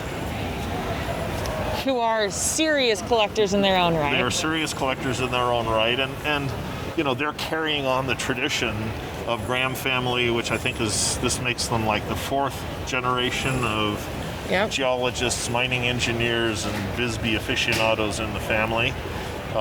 People say, what's going to happen to this collection? Well, it stays right with them, and it'll continue to grow. And his grandson's even into it too, so you know, it really shows how sharing enthusiasm and getting people really involved with if you're lucky, and you know, it really continues on. So the Graeme collection consists of about 8,500 pieces, systematically collected, systematically assembled and cataloged. They have a special facility for it. So they have these magnificent display specimens, but they also have thousands of specimens of locality material available for research by them or by other mineral interested people. And there's some great stories represented by these specimens. And the first and foremost would be this cuprite on atacamite. It's not backlit at the moment, but that cuprite crystal is absolutely gemmy red. Mm-hmm. And there's a story that they were collecting underground, and they'd walked through this area, and something caught one of their eye, and I don't remember whether it was Dick or one of the boys, and they picked up this rock and they hit it with a hammer, and one end of the specimen came off, and that was it. And on the other side, it's absolutely perfect. And so it turns out that was like the stopper of a bottle. And so there was the rest of the vug with similar cuprite crystals inside it, but that's the one that's freestanding. And in the next case, we'll see the bottle. Yeah. And this has to be one of my all-time favorite bird's nests. I would agree. It's just so perfect, and the way that displays, especially in this case, considering the hefty pieces that are in here, the fact that it draws your eyes, or these truly spectacular rosettes from, you know, the fact that they're able to say, you know, this is from the 200 level of the Star Mine. And they probably know not just 200 level, they probably know what stope it's from. That, I believe, is the type specimen. If it's not the type specimen, it's the biggest crystal known. Yeah. And that's at least 1.5 centimeters, pushing 2 centimeters.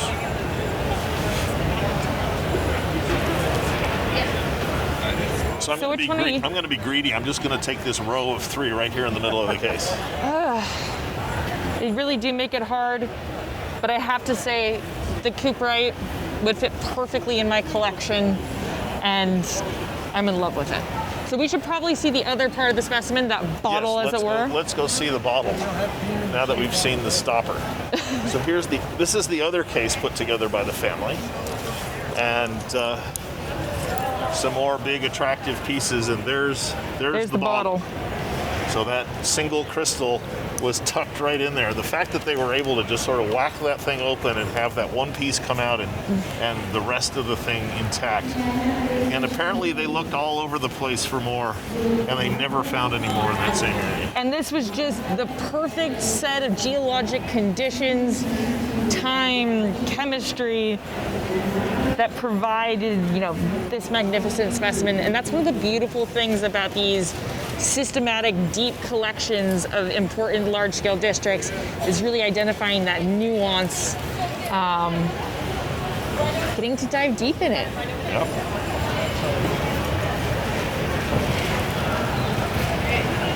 They also collected a number of pieces in the Southwest mine, and actually that's from the Holbrook, but the phosphorite, the calcite, the multiple different stages of growth and size and style of crystallization on the same piece is quite remarkable. and easily the best piece from that pocket that we've seen so far. I was gonna say. Or we're going to see, because this is the last case. And it is 2 o'clock, and unfortunately, I have to go take a phone call. Well, go turn into a pumpkin. It's been fun. I'll go turn into a pumpkin and leave you at Brian's tender mercies for whatever's next. Well, it was really fun going through these cases with you, and It was. nice to Instant education in Bisbee mineralogy perfect. and what's hot in Bisbee. Well, we're here. We're starting the game. What specimen we could magically wave the wand and get and take home. So we're at Daniel Trinchillo's Fine Minerals International exhibit. You weren't here yet when we did the initial run through on some of Daniel's know. things. But one of the things he did talk about was these new rhodonites from Brazil, which just beautiful sharp crystals, And big they've- gemmy portions in them, Luster. bright luster. Kind of reset the bar on rhodonite. You think? Uh-huh. And of course, you've got this emerald that just pops here in the front. Who doesn't love some beautiful Colombian emeralds? And that doubly terminated dioptase hanging up there is pretty special too. The way that it's formed and it sort of perched there, and everything else is leading your eye towards it. That's a pretty big crystal too. Yep. Well, the Calcavelt can do that. Yeah. Remember when Charlie Key first brought some of the first ones out? They were actually a little bigger than that. Wow. Okay. And of course, a pretty spectacular Eagle's Nest gold. Gotta love Beautifully that. crystallized. I think that's the one that we got to play with in the shop early on. It's okay. At least I get to appreciate it now when it's being shared with everyone. And of course, there's the cute little aquamarine. I like how that muscovite's perfectly positioned in the front there. And I love the combination with the garnets there. So which one are you going for? We're taking the rhodonite home. Taking the rhodonite? I'm taking the rhodonite. That thing's absurd.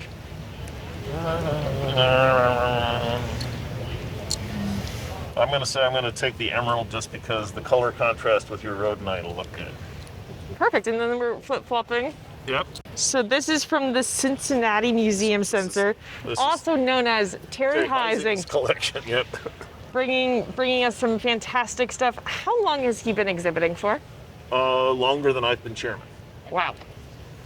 Well, he always brings some fantastic stuff and makes people sit up and take notice. Oh, man. So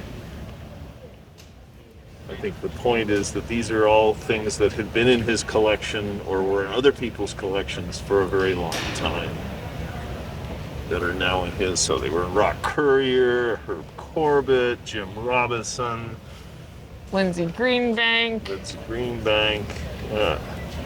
Bill Basbagel.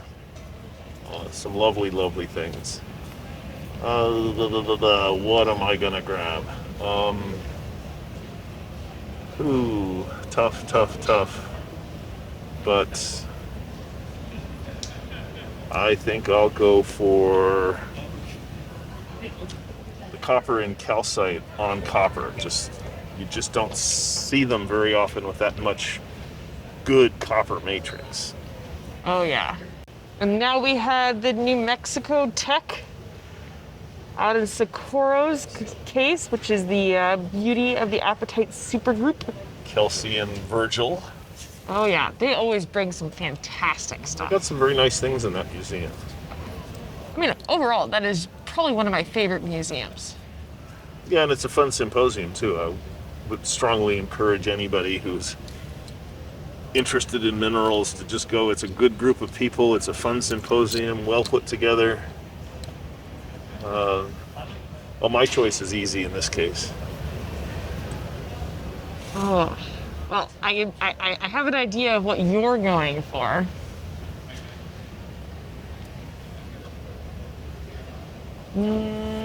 There's an interesting piece there, the fluorapatite on and orthoclase from the Oregon Mountains. That's a really bizarre mineralogic cavity deposit. Really? These big unidirectional solidification textures in the orthoclase, and sometimes they have aldites stuck on the sides in epitaxial overgrowths. That's, I think, the biggest apatite I've ever seen from there. Wow. Well, I've never seen that, so I think I'm going to take one of those. Okay, well, you can take that because I'm going with the San Pedro. Well, I mean, obviously, how can you not love that specimen? I do. It's mine. So this is the Society of Mineral and Museum Professionals. And this is the Year of Mineralogy. For UNESCO, yep. So this is a group shoot case from a number of different museums: Rice, New Mexico, Tellus, looks Perot, like Harvard, Arizona, Sonora. LSU. Yep. Oh, that is a weird rock. Of course, Barb would have brought that to celebrate her Carnegie win. Carnegie medal that she got last night. And a couple of pretty spiffy looking Moroccan apatites there. Vinaidenite, Nice. sorry. Okay. Well, these are tough.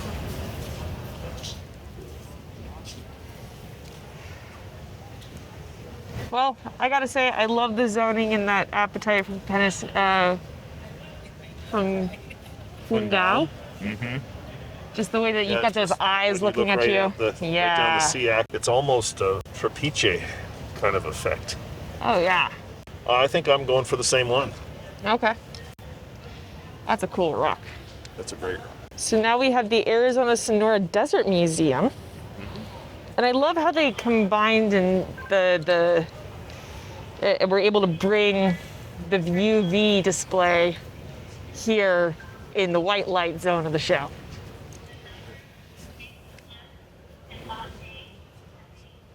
Give people some explanation. A number of very nice Arizona scheelites, especially the one back there with like a bent quartz.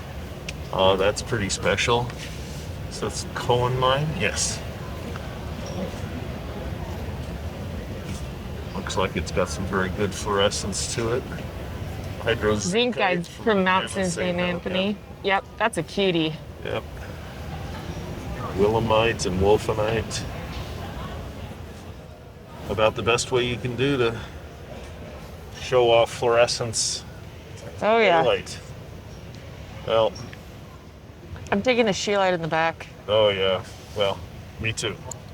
As much for the bent cord as for the scheelite, and the combination of the two is perfect. Exactly. This is from the Sherman Duncan Museum of Geology at San Juan College. They always do such a great job with these cases.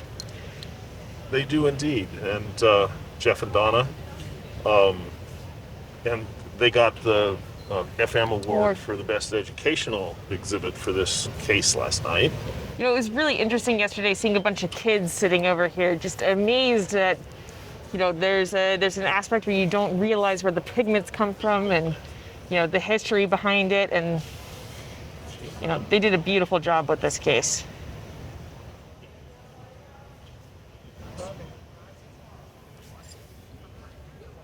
Well, it's a little scary to see some of these beautiful minerals being crunched up, but obviously the stuff that's going into the pigments is massive material, not these nice crystals.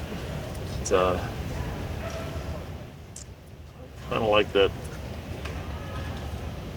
Really like the color dioptase makes. Yeah, I did not realize that it made that seafoam green. Yeah, swimming pool green is the way I'd describe it. Well, it's my favorite color, so I'm gonna have to go with that one. Okay. And so this looks like this is probably. This is Jeff and Donna. Jeff and Donna. This is their collection. I put them next to each other so that they wouldn't have to run all over the room. And what's actually cool here is I think talking to them earlier, this is actually both sides of the same, the backgrounds are actually both sides of the same area. So one's looking one way and one's looking the other way. Up in the San Juans, a place that's very near and dear to them since they're based in Farmington. Lots of rhodochrosite from a number of different mines. Gold and quartz. Explorationist, that's the kind of stuff I want to see in my drill core. Oh yeah. I think that's the one I'm going to go for. Always go for the gold. Always go for the gold? Yeah. Is that what you're telling me? So does that mean I have to select that? No. Okay. I mean, it'd be the right choice in many ways. But I also really like this quartz after fluorite on quartz over here. It's a weird little thing, and it's got some fun shape to it as well. Looks like Camp Bird Mine. Yep. Yep. Oh, I love this case. This is Ron Gibbs and trying to remember who his compatriot is in this case. Ray Grant, maybe.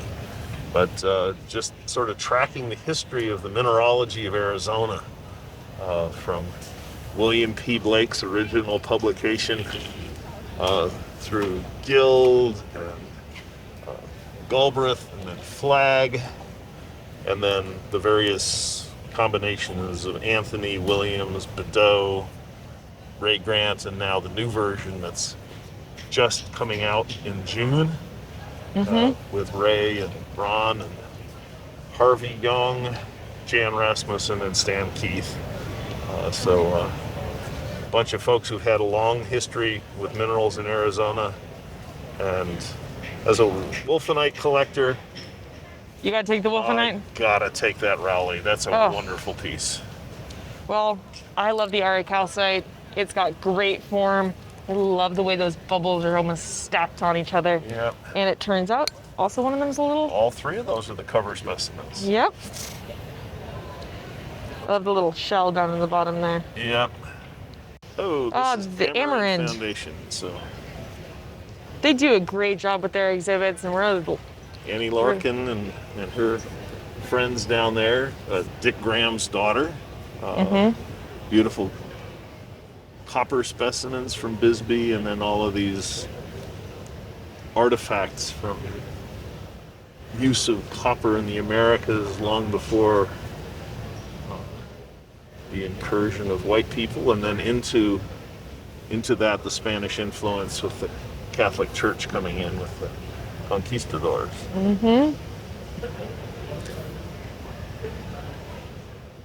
I love this Haida piece, but then I love Haida in general.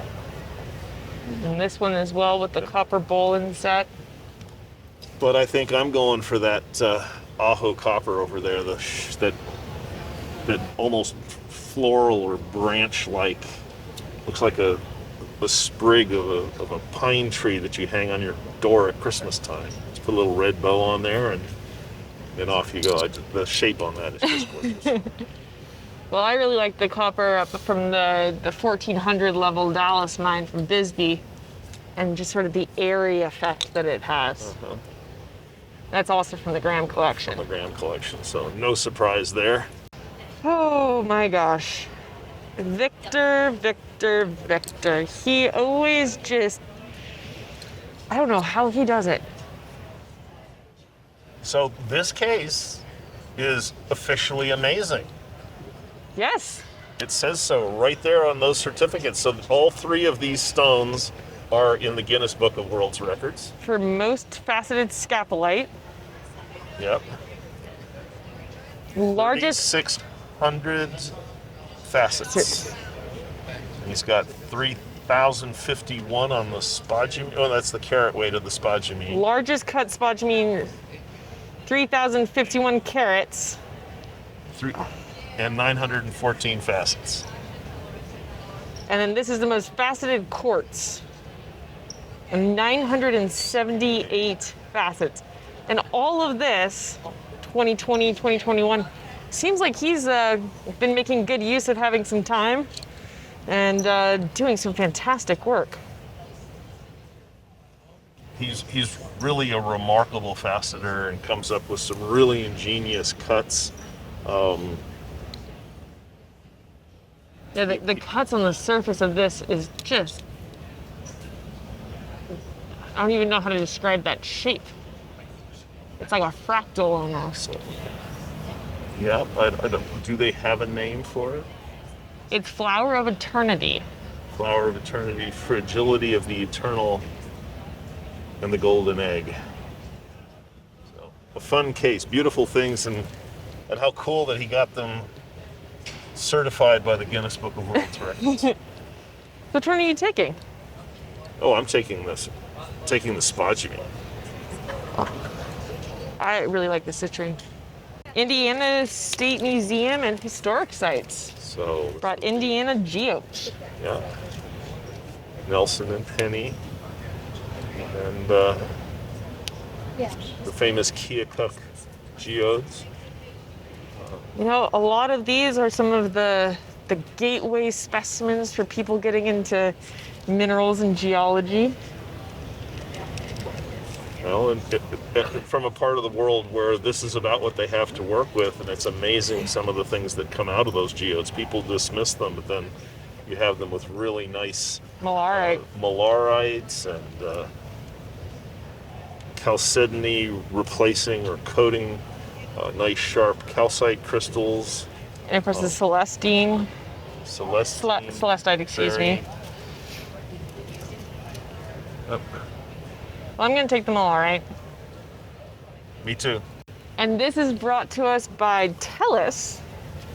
And this is their Appetites in Georgia. From Verde Antique Quarry, Holly Springs. Mm-hmm. And these are mostly a hydroxyl apatite. Looks like they are mostly in talc, serpentinites, so metamorphic apatites, probably quite fluorescent. Soapstone with chromite layers in it. Mm-hmm. Hydroxyl apatite on talc, or in talc, depending on how you look at it. Okay, now this is just... absurd? Well, I'm not sure absurd's the right word. Amazing. Well, you can be absurd in a great way. Yep, so... And this is a case that is definitely up your alley. Oh, absolutely. I mean, this is a group shoot of Gene Meieran, Jim and Gail Spann, and Scott Werschke. Sort of a preview of an exhibit that is about to happen at the Rice Museum. Which is a fantastic museum in Hillsboro, yes, Oregon. And definitely worth a visit if one is in the neighborhood, and should make the effort to visit even if you're not immediately. Some old friends in this case. That big Kongsberg is a very well-known specimen. This beautiful thick rope with the calcite on it here. That figure 8, almost an infinity sign in the back.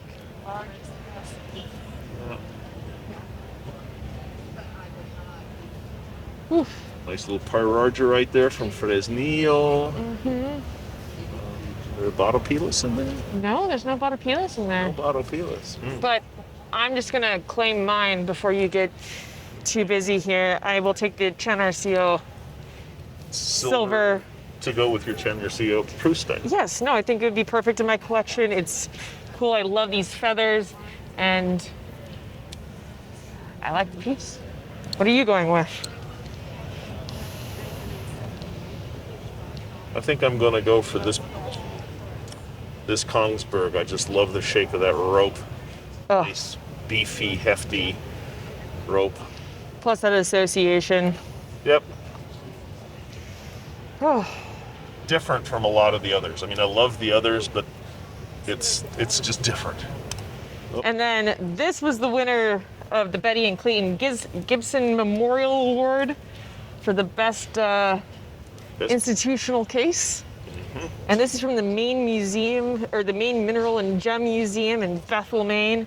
And wow, did they knock it out of the park with this one.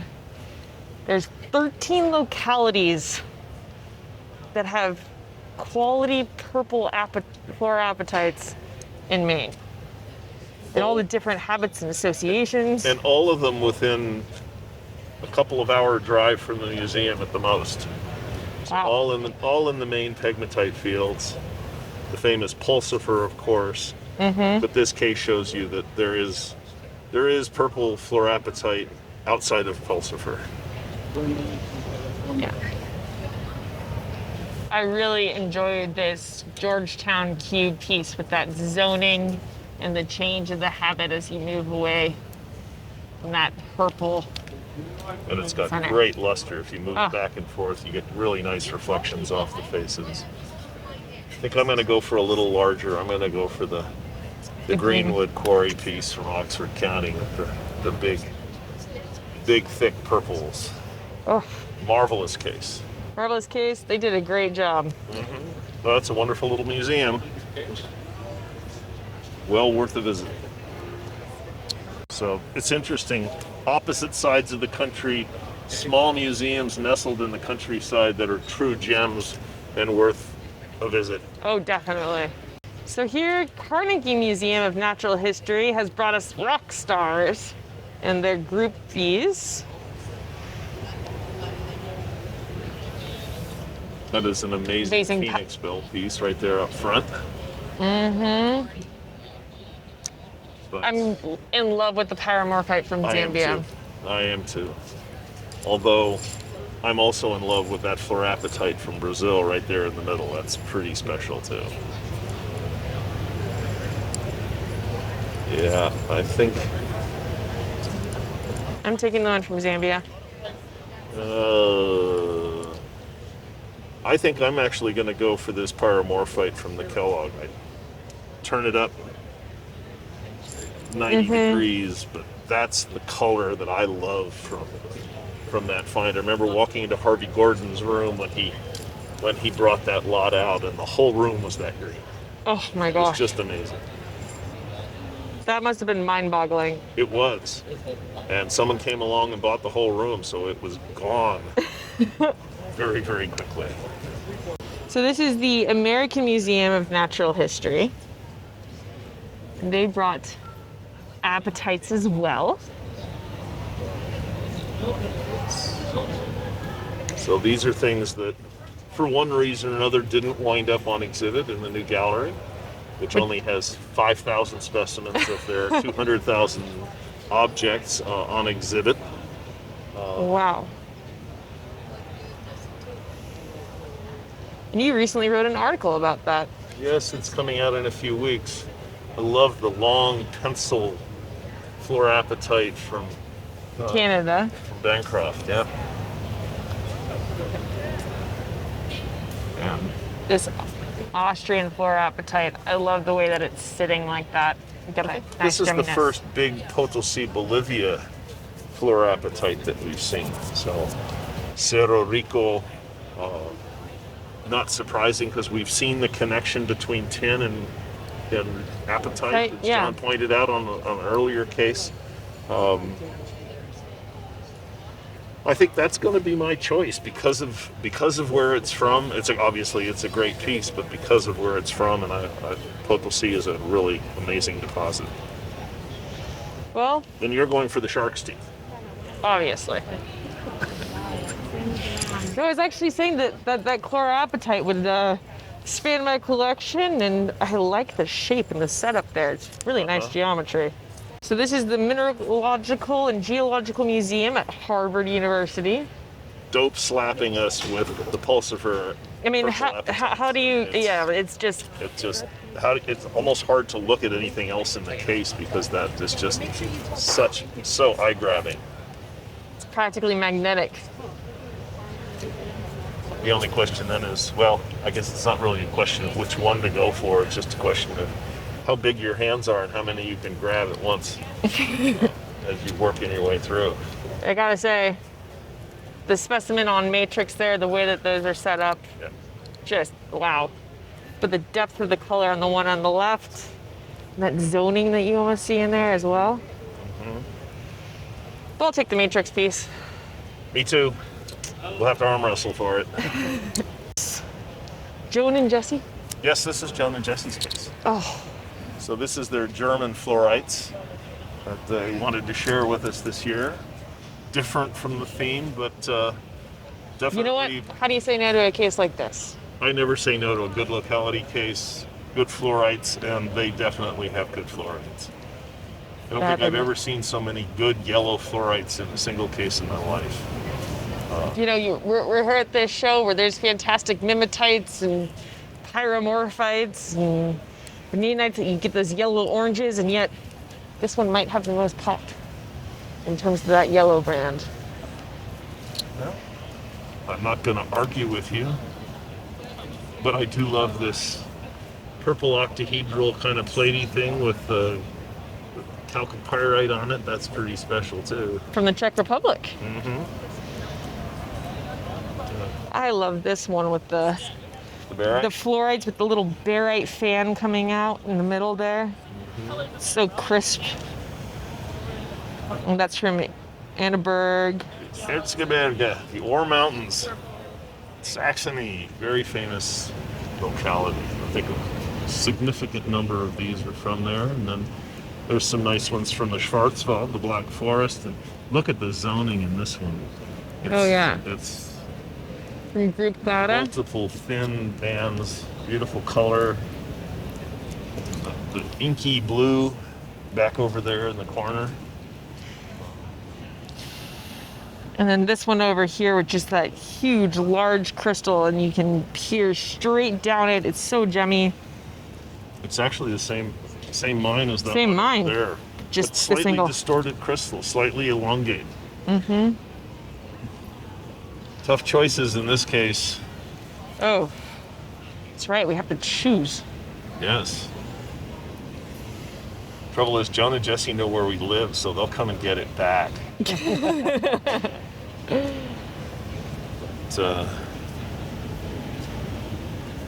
I think I know which one I'm going for. Oh my gosh, I am torn.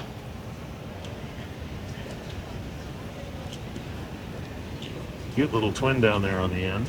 Yeah. Nice and sharp.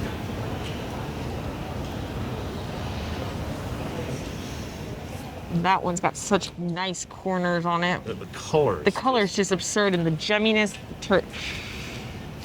You know, I think I'm gonna have to go with this piece though. It just keeps drawing me back. I'm really attracted to it. No? What are you going with? I was saying it was easy. And then you looked? But the more I look at this one with the zoning and the quartz and the setup, I'm still going to go with the brilliant yellow one just because the color is so bloody good. Oh, yeah. Crystals are great. Luster's great, but the color is just knockout. Absolutely. Bill Severance. Bill brings us wonderful things, usually from Michigan and places like that almost every year. But this year it's his suite of materials that he's acquired from the Bement collection, which was originally bought by J.P. Morgan in the early 1900s, donated to the American Museum of Natural History, and a few pieces over the years were traded out one time or another. And Bill has dedicated many years to acquiring those specimens from wherever he could get them, and he's got a nice suite of them here. Looks like about 20 pieces. I also love his attention to provenance and citing which specimens were in Gratacap as well, with the page numbers so people can go and look them up themselves. Mm-hmm. I have to say, that Guanajuato piece in the back with the banded amethyst. Yep. The calcite perched right there. So Bement had a staggering number of Guanajuato calcites Really? and amethyst in his collection. Most of the best ones are all still there. But there were so many of them that actually, when you see a Bement specimen for sale, it's very commonly something from Guanajuato. Yeah. I was offered 2 this year at various places around town. apophyllite on native silver. That's sort of a, we're used to seeing specimens with Mr. Severance from Michigan, The but Upper Peninsula, yep. But this barite sitting up oh yeah, Hungary from Felsabanya, pretty special. This Osceola mine copper from Michigan that was in the American Mineral Treasures exhibit back in 2008. and this finely reticulated Wolverine mine silver, That's one of the Gratacap pieces. cited as an exquisite specimen. I don't think we could argue with that. And I love the native copper with analcine sitting there. It looks like a little tugboat. Okay, I guess we have to make decisions in this case. No, you get to make a decision. We only get to take one. I want them all. You'll have to talk to Bill about that. Well, I'm going to take the Brodhagen silver. And I'm going to take the Guanajuato calcite. Sounds good. So speaking of Upper Peninsula, we have the Seaman Museum from Michigan Tech, who have brought some copper chisel fans. These are remarkable artifacts. People go, well, where do these come from? And you can't remember the ore bodies in the Upper Peninsula in many cases were just big masses of native copper. And you can't blast that stuff. It doesn't break. You can put as much dynamite as you want around it and it just says, yeah, that's okay. And so what they had to learn to do was to carve grooves. They would actually carve grooves through the native copper until they were able to get enough of it carved away to be able to knock off a big mass from the material. And the guys got a good chiseler, and so they'd be working typically as double jacking with one guy with the chisel, sometimes triple jacking, as you can see in the picture back there, where you've got one guy holding the chisel and two guys hitting it with the hammer. they really trust their buddies to do that. They did, and they got so that they could actually carve off individual blades of copper, which made these chisel fans. And this is an 18-bladed chisel fan. That's pretty special. You got this chisel here to get some context. That's what they did it with. Wow. So here's a single blade. Here's an example of massive native copper. But that's just a truly remarkable chisel fan. Yeah. Fantastic. And I love how they brought the history and the story to us as well. And then there's a piece in the picture there after they've carved it out, an 8-ton chunk of native copper that they're picking up to take to the smelter to melt down. You don't want to think about the specimens that went to the smelter. No, it will make us sad. Tyrannosaurus claws versus Spinosaurus.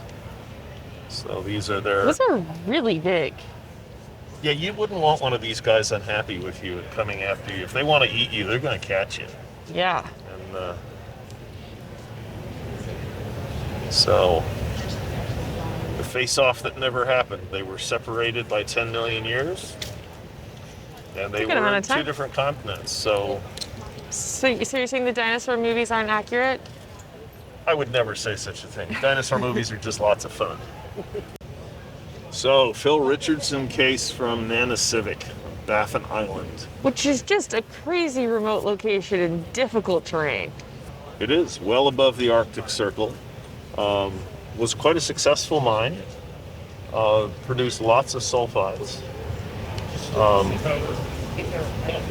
Phil was originally going to have this in two separate cases with thumbnails in one and the larger pieces in another. And I convinced him to move to the larger case. And I think it comes off very, very well.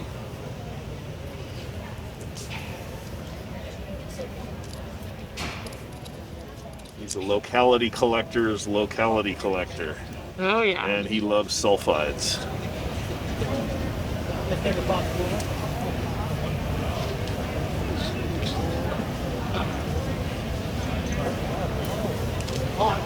big pyrite right here has some beautiful setup. Big autogenic quartzes, giant dolomites, marcasites. What type of deposit was this? I think it's sort of a Mississippi Valley type deposit, if I'm not mistaken. But I'm not 100% sure. Yes, it says right there. Precambrian Mississippi Valley type. Massive lead zinc sulfide. Okay. Yep. So it has a.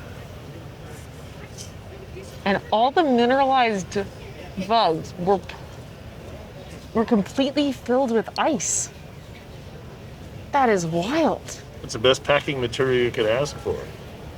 That explains why we've got these fantastically preserved specimens.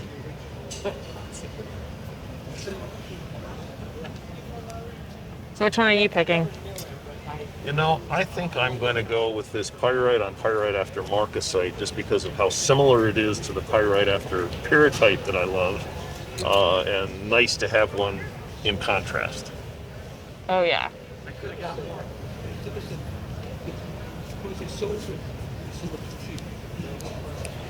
I gotta say, I'm gonna go with a similar thing, but that one right there also happens to have really cute calcites on it, and I think if you display it vertically, it would be really sweet. And they're probably fluorescent. Oh. We're at Brett Keller's case of the mineral wine specimens. The wines are good. The wines are good. The specimens are better. Just because they're really cute. And a bottle of wine only lasts so long, and the specimens last forever.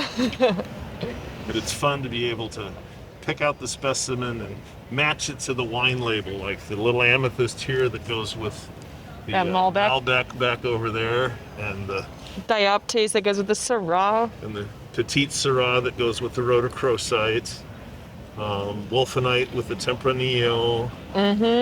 Where's the silver? I don't see the silver. I see it on the bottle, but I don't see the specimen here.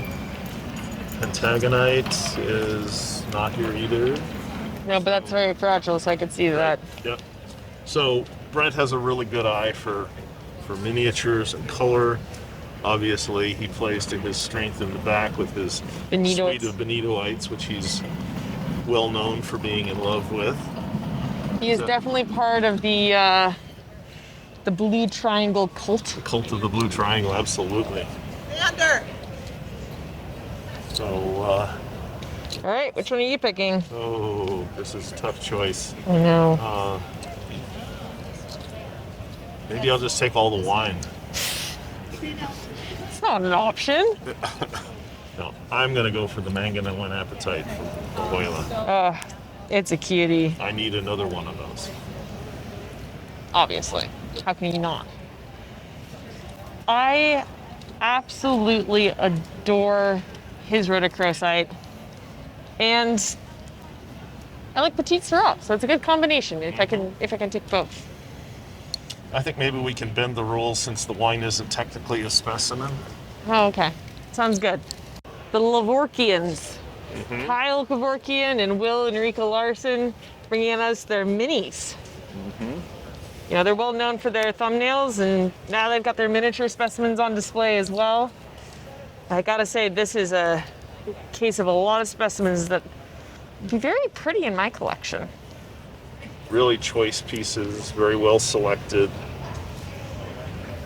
All have a very good eye.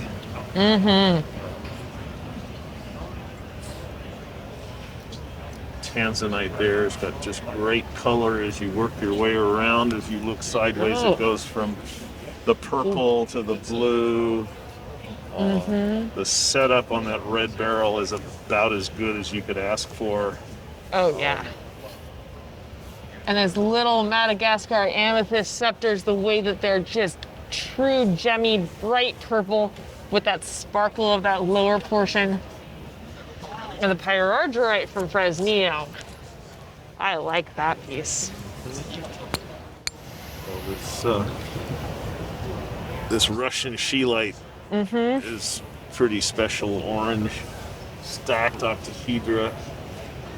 And I like the geometry on that rutile on hematite from Madagascar, just the way that it's combined together there.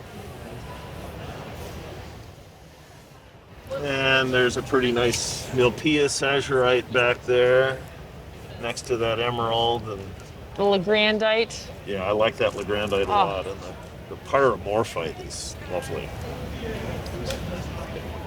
Tough call in this case. The fluorite on the aquamarine. Morongo. That's Yeah. quite the combo. Oh, and the apatite from Morocco that looks like it's right out of Cerro del Mercado.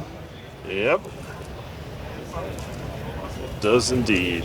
All right, Dad, which one are you gonna pick? Oh, it's too easy. I want the Legrandite. Well, I guess I'll have to let you have that, and I'll take the red barrel because I'm not confined to Mexico. Yep.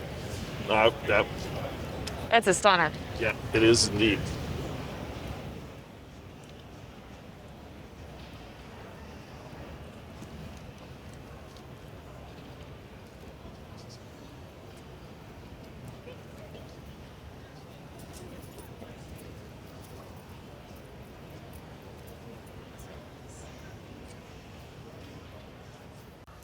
Oh, this is a cool case of ephemera. Well, this is Ziggy and Karen's offering this year. They have been bringing exquisite European mining artifacts of one kind or another for a long time, and they always put together a very aesthetic little case with some of the things that you see in Europe, but just didn't really make it over here in terms of the parts of the mining culture that was imported. This little gemstone set is quite lovely. That Jasper, that tourmaline, fluorite, obsidian. aka fluorite, that is quite the color combo. That is quite that pink band right in the middle Yeah. of the stone. So probably cut in Idar Oberstein by Patrick's great grandfather's cousin twice removed. That Bierstein is a lot of fun, especially with the little, I don't know if they're gnomes or dwarves over in the, Yep, those are corner. mine gnomes. It's probably got the miner's name engraved in the top. That would have been his tankard for after hours consumption. But I love that mine lamp. The long handle, that's probably a presentation or a parade piece rather than a working lamp, but it's in magnificent condition for its age. yep. I just love the little gem collection. I think that's really cute. Okay. I agree. It's very cute. It's beyond cute. It's really pretty. Okay. Okay, so Ben Schumer. Ben was a Tucson resident for a long time. He's now in the Denver area, I believe. Definitely a thumbnail collector. Very nice. Very Choice nice thing. combos. Great color on that North Geronimo wolfenite. Folks might think it's a red cloud, but it's not. North Geronimo is practically next door. I love the little tantalite perfectly perched on top of that spessartine. I would agree there. And the lead halite on hydrocerussite. That's a real Tiger. sweetie Yeah. from Well, Tiger. It's got a whole Tiger a suit. number of tiger pieces here. Got a lot of Paralorianites, cerussite from the old Yuma, spangalite from the Shattuck. a little pyromorphite after cerussite. You get the green and you get the snowflake. They're reticulated. Rum Jungle. See, it's Paraadamite. yeah, the paraadamite is that one's going in my pocket. Well, I'm Although torn. I do like the boleite on anglicite right next to it. As much as I love the Smithsonite from Mammoth, I really, really like that little tantalite. It's so perfectly set up right there. Good choice.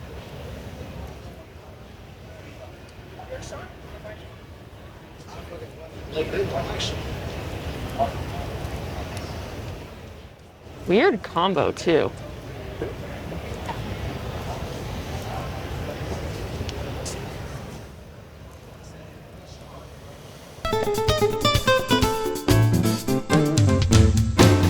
Hey, Ashley and Abby, how are you guys doing today? Doing great. Awesome.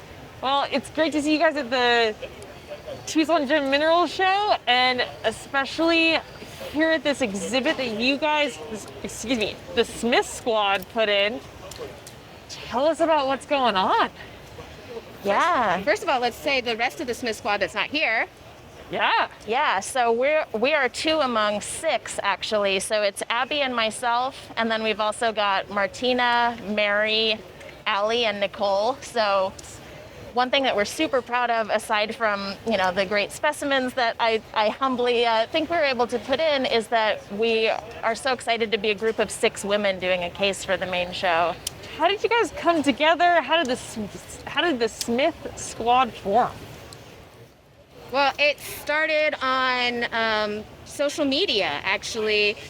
During the pandemic, live feeds became a thing to connect with people whenever you couldn't go to in-person shows. So Nicole Childs was working for Rock Career Collection doing the live feeds, and stumbled upon, well, wasn't doing live feeds, was stumbled upon doing live feeds, actually. Yeah. And from that, us talking and showing off SUMEB pieces, showing off Smithsonites, we discovered that she coined the term Smith Squad. When was that? Do you remember? That was summer of 2020. And so that was super meaningful because, of course, no live shows, in-person shows were happening at that time. And so it was an opportunity, like Abby was saying, to kind of talk rocks with people, see rocks, buy rocks, some of which may be in here. And this shared connection, this shared love for Smithsonite. Absolutely. And you guys ended up deciding to put in this case, and holy cow, it looks really, really good. I see you guys are coordinating with the case as well. Yeah. Can you tell us a little bit about the design idea that you guys were working on here? Well, we used Kelly Blue, Kelly Mine Blue, as the theme for the Smithsonite. That some of us call San Antonio blue. Yeah, sure, yeah. It could go either way, definitely. But yeah, we were very lucky to have Mary Fong Walker as, not only part of the case, but also providing mentorship and guidance to us with all of her years and years of experience. So she was really invaluable in helping us put this together visually, determine what was going to, work for a broad audience. And we also had some great help with the design work from her friend Steph. So very appreciative of that too. And I love your fusion. I mean, it's an educational case, and yet there's that little bit of spunk to it, and it's concise. I really love how you have that section over on the left, the man, the smith, the legend. That is hilarious. Can you point out some of the specimens that are, some of your favorites, or? Oh, we're going to be biased here, but well, yeah. Non-biased, let's the Perkins collection, or Perky. So these are all from different members in the Smith Squad, and they're in their original mounts with the original Perkin labels in them. Several of them are actually the private collection Perkin pieces. So those came out of Rock Couriers. At least 3 of them did. Some of them did, yeah. But something that I think is really interesting about that too is that we've got multiple different localities too. We have several SUMA, but we also have the Kelly Mine in there as well. And we chose to put that near this little placard talking about the rise of mineralogy and the mineral collection, because I think there's so much, to speak to mineral collecting over the years, and we felt that there was a nice historical tie to Perkin with the old historical mounting and labels that we got to display too. It's worth noting that it was actually Nicole Childs who did the write-ups on these.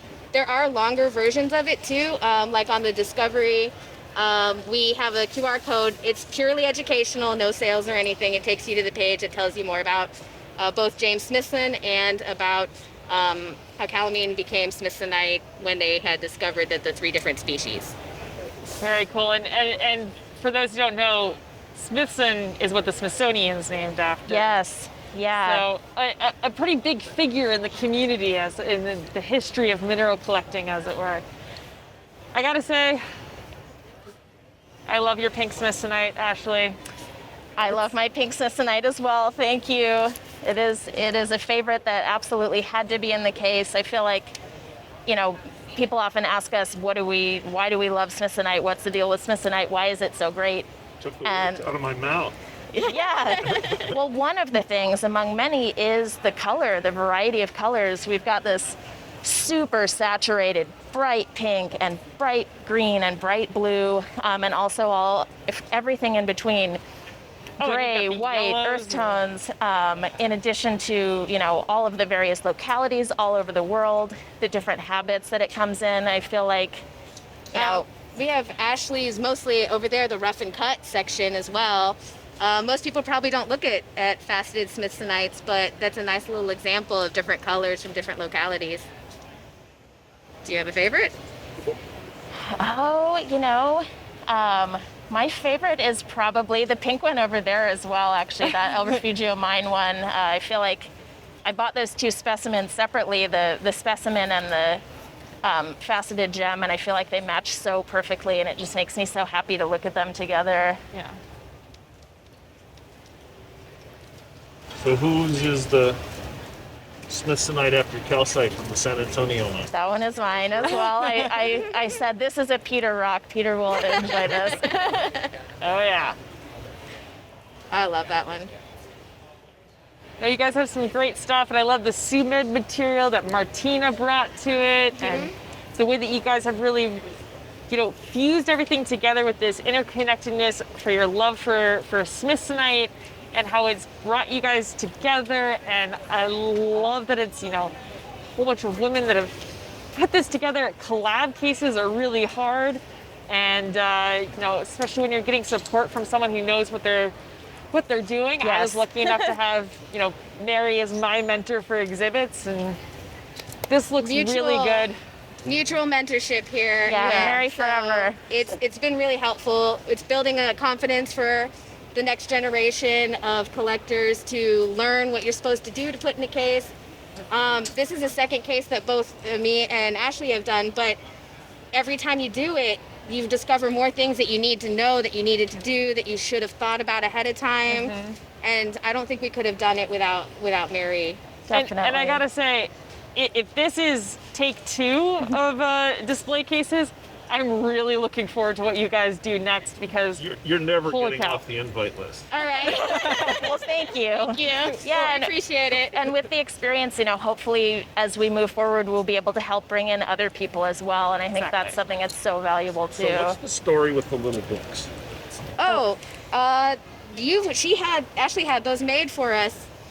Yeah, so the little books they're kind of a gift to all the Smith Squad members to commemorate our 2022 year and our case.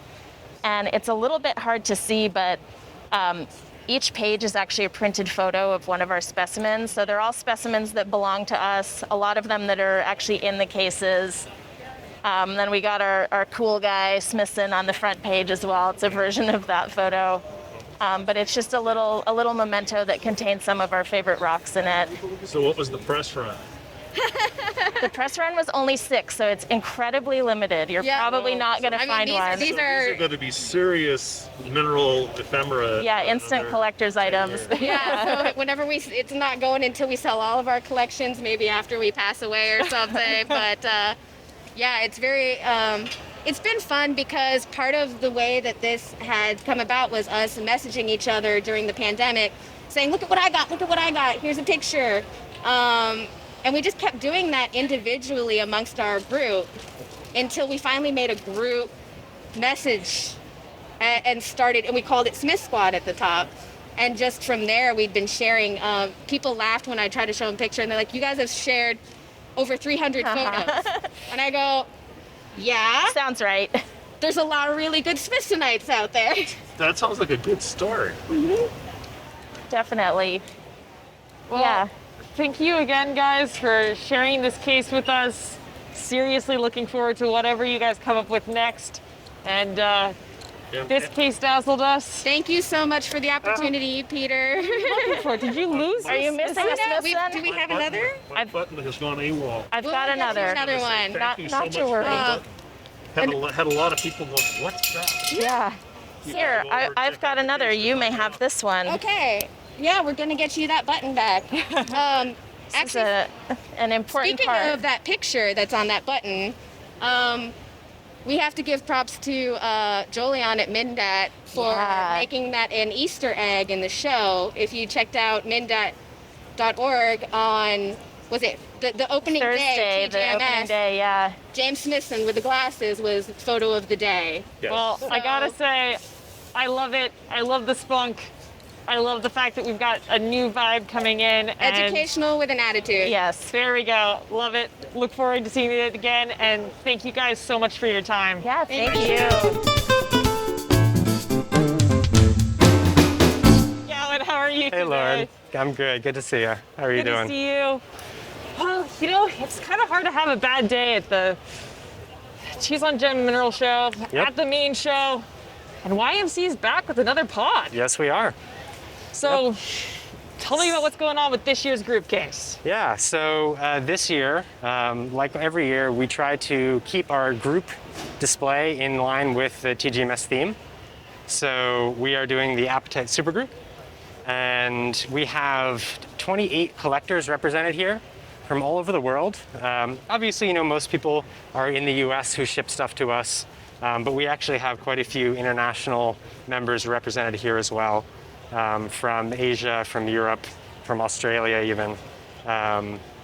And we tried to do a little bit of an educational deal with the backdrop. Yeah. Talk a little bit about what the Apatite Supergroup actually is, some of the species that are in the Apatite Supergroup, as well as the prototypical formula. And then And I love how you've broken this down. It's visually, there's an impact to it. It's an easy to approach way to sort of look at it. Granted, it's a little on the chemistry side, but you know, it visually pops, but it doesn't distract from the specimens. yeah, that was the goal. So we have quite a few different species represented here. They would be pyromorphite, vanadinite, mimetite, fluorapatite being the primary ones, and that's mostly what you'd see around the show because those are by far the most common species within the apatite supergroup. But we do have one great hydroxylapatite representing here from Barron's collection, and quite a few nice specimens actually right here that I wanted to touch on. Big fan of that hydroxylapatite. I actually haven't seen too many of those around the show. No, and that's a cool thing from Norway. You know, a specimen that automatically is a standout in this case has to be that mimetite on Cobaltian bearing dolomite. I mean, how can you miss that kind of pink? Yeah, the color just pops. Yeah. Yeah, so And- that's from Ofri's collection. He's actually a collector out near me, so Okay. we see each other occasionally. We do mineral meetups. We've had quite a few YMC meetups out in California. I love how the digital aspect of YMC really has transformed into an in-person, and then in 2020 you got a lot of digital. Went right back. And now we're back here in person sharing Yeah, it's again. really good to be back at the show and see a lot of specimens in person, be able to share all these specimens from the group with the public. So next to the pink, there is a absolutely lustrous Yes. fluorapatite from Pakistan that's in Caleb's collection. Yep, yeah, it's fantastic. It's a Fodden, and it looks like it has a few inclusions in there as well. Probably an actinolite or something like that. But yeah, great luster, great transparency. Really like that piece. And so then next to that, that's a vanadinite from Pure Potential. it is, and it's a very good one at that. Really, really great red color there. I was really a fan of that when I pulled that out of the box to set up the case. That one really caught my eye. You know, Kayla's got a great eye. She does. really finds some sweet specimens. Yep, and then another favorite of mine up here is the Galena pseudoafter pyromorphite from Kaltenbach in Germany. Just a really, really fine example of that. It's Perfect clean. thumbnail. It's clean durable. all around, exactly. Yeah. So yeah, really. And really on enjoyed the that one. other side, those plumbogiumites after pyromorphite, they're not always the most beautiful thing ever, but that thing is absolutely adorable. Yep.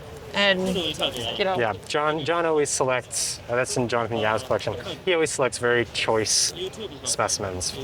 I think we actually highlighted one of his specimens in the 2020 case, that little botuetal malachite. Oh, yeah. Remember that one? That was really nice. So, I'm going to ask, and Okay. it's going to make you uncomfortable because you don't like talking about your own specimens all the time.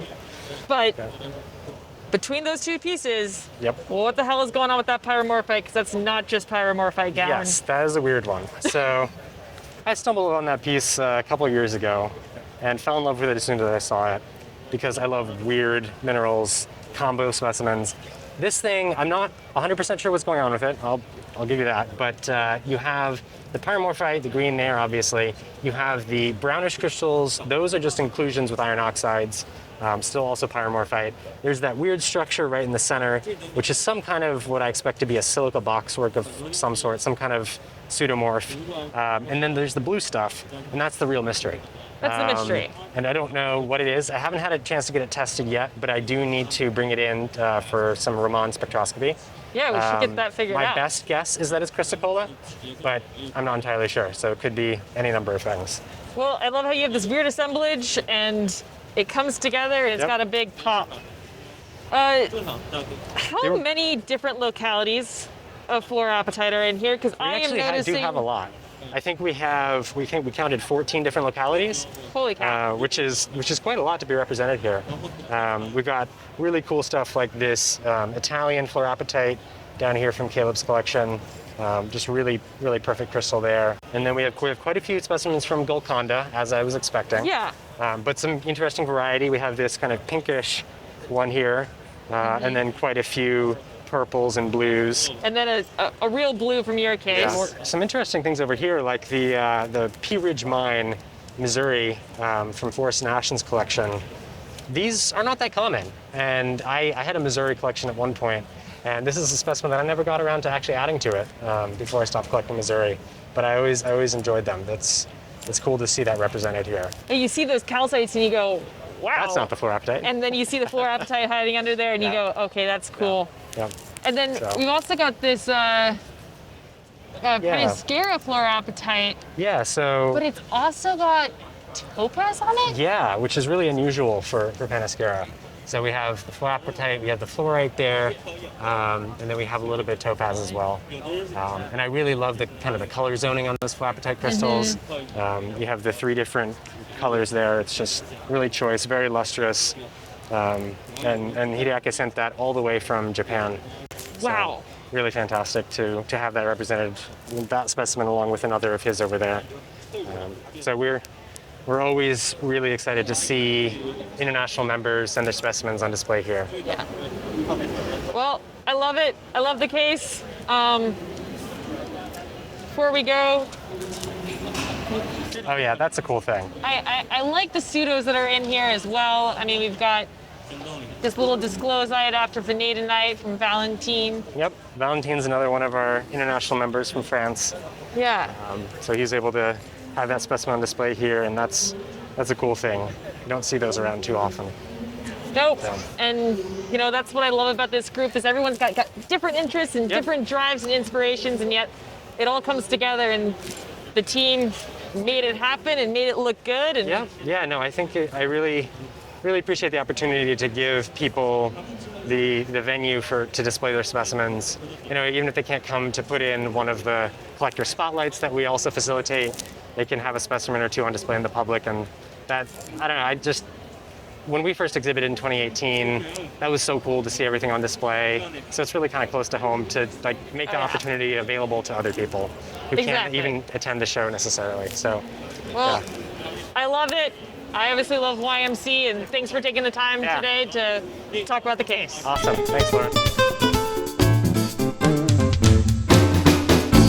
It's delightful to be here with you today, and you're one of the YMC spotlight cases, and you've been collecting for a long time, right? I have, or at least I have since I was a wee little kid. I don't know how long ago that was, though, before I could remember things. You are a 4th generation mineral collector? Is that right? That's a fair claim, yes.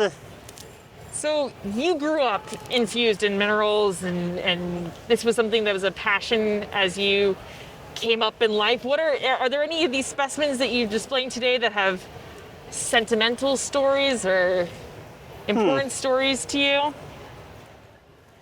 I think if you want to see the old family stuff, this little box of quartz from the Pecos River, Yeah. that's from great-grandfather.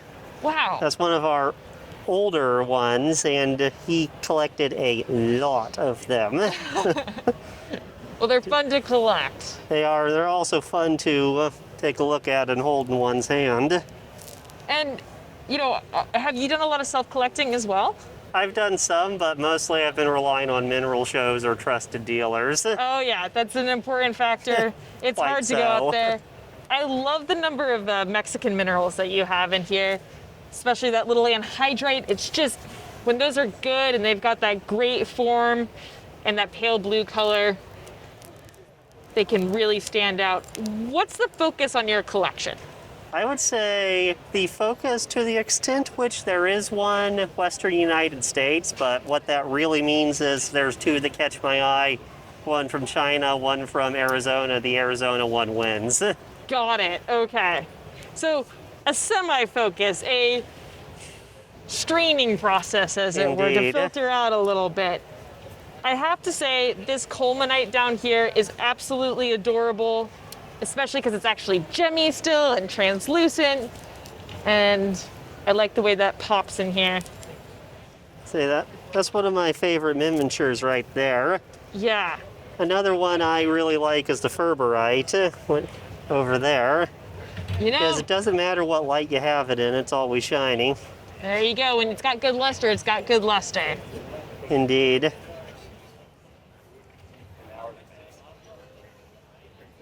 I also really like this damburite that you've got with the pyrite inclusions in it. That's a lot of fun. Indeed, that's another one of my favorites. I can see why. Yep, I pretty much pilfered my mineral shelf to come make this display.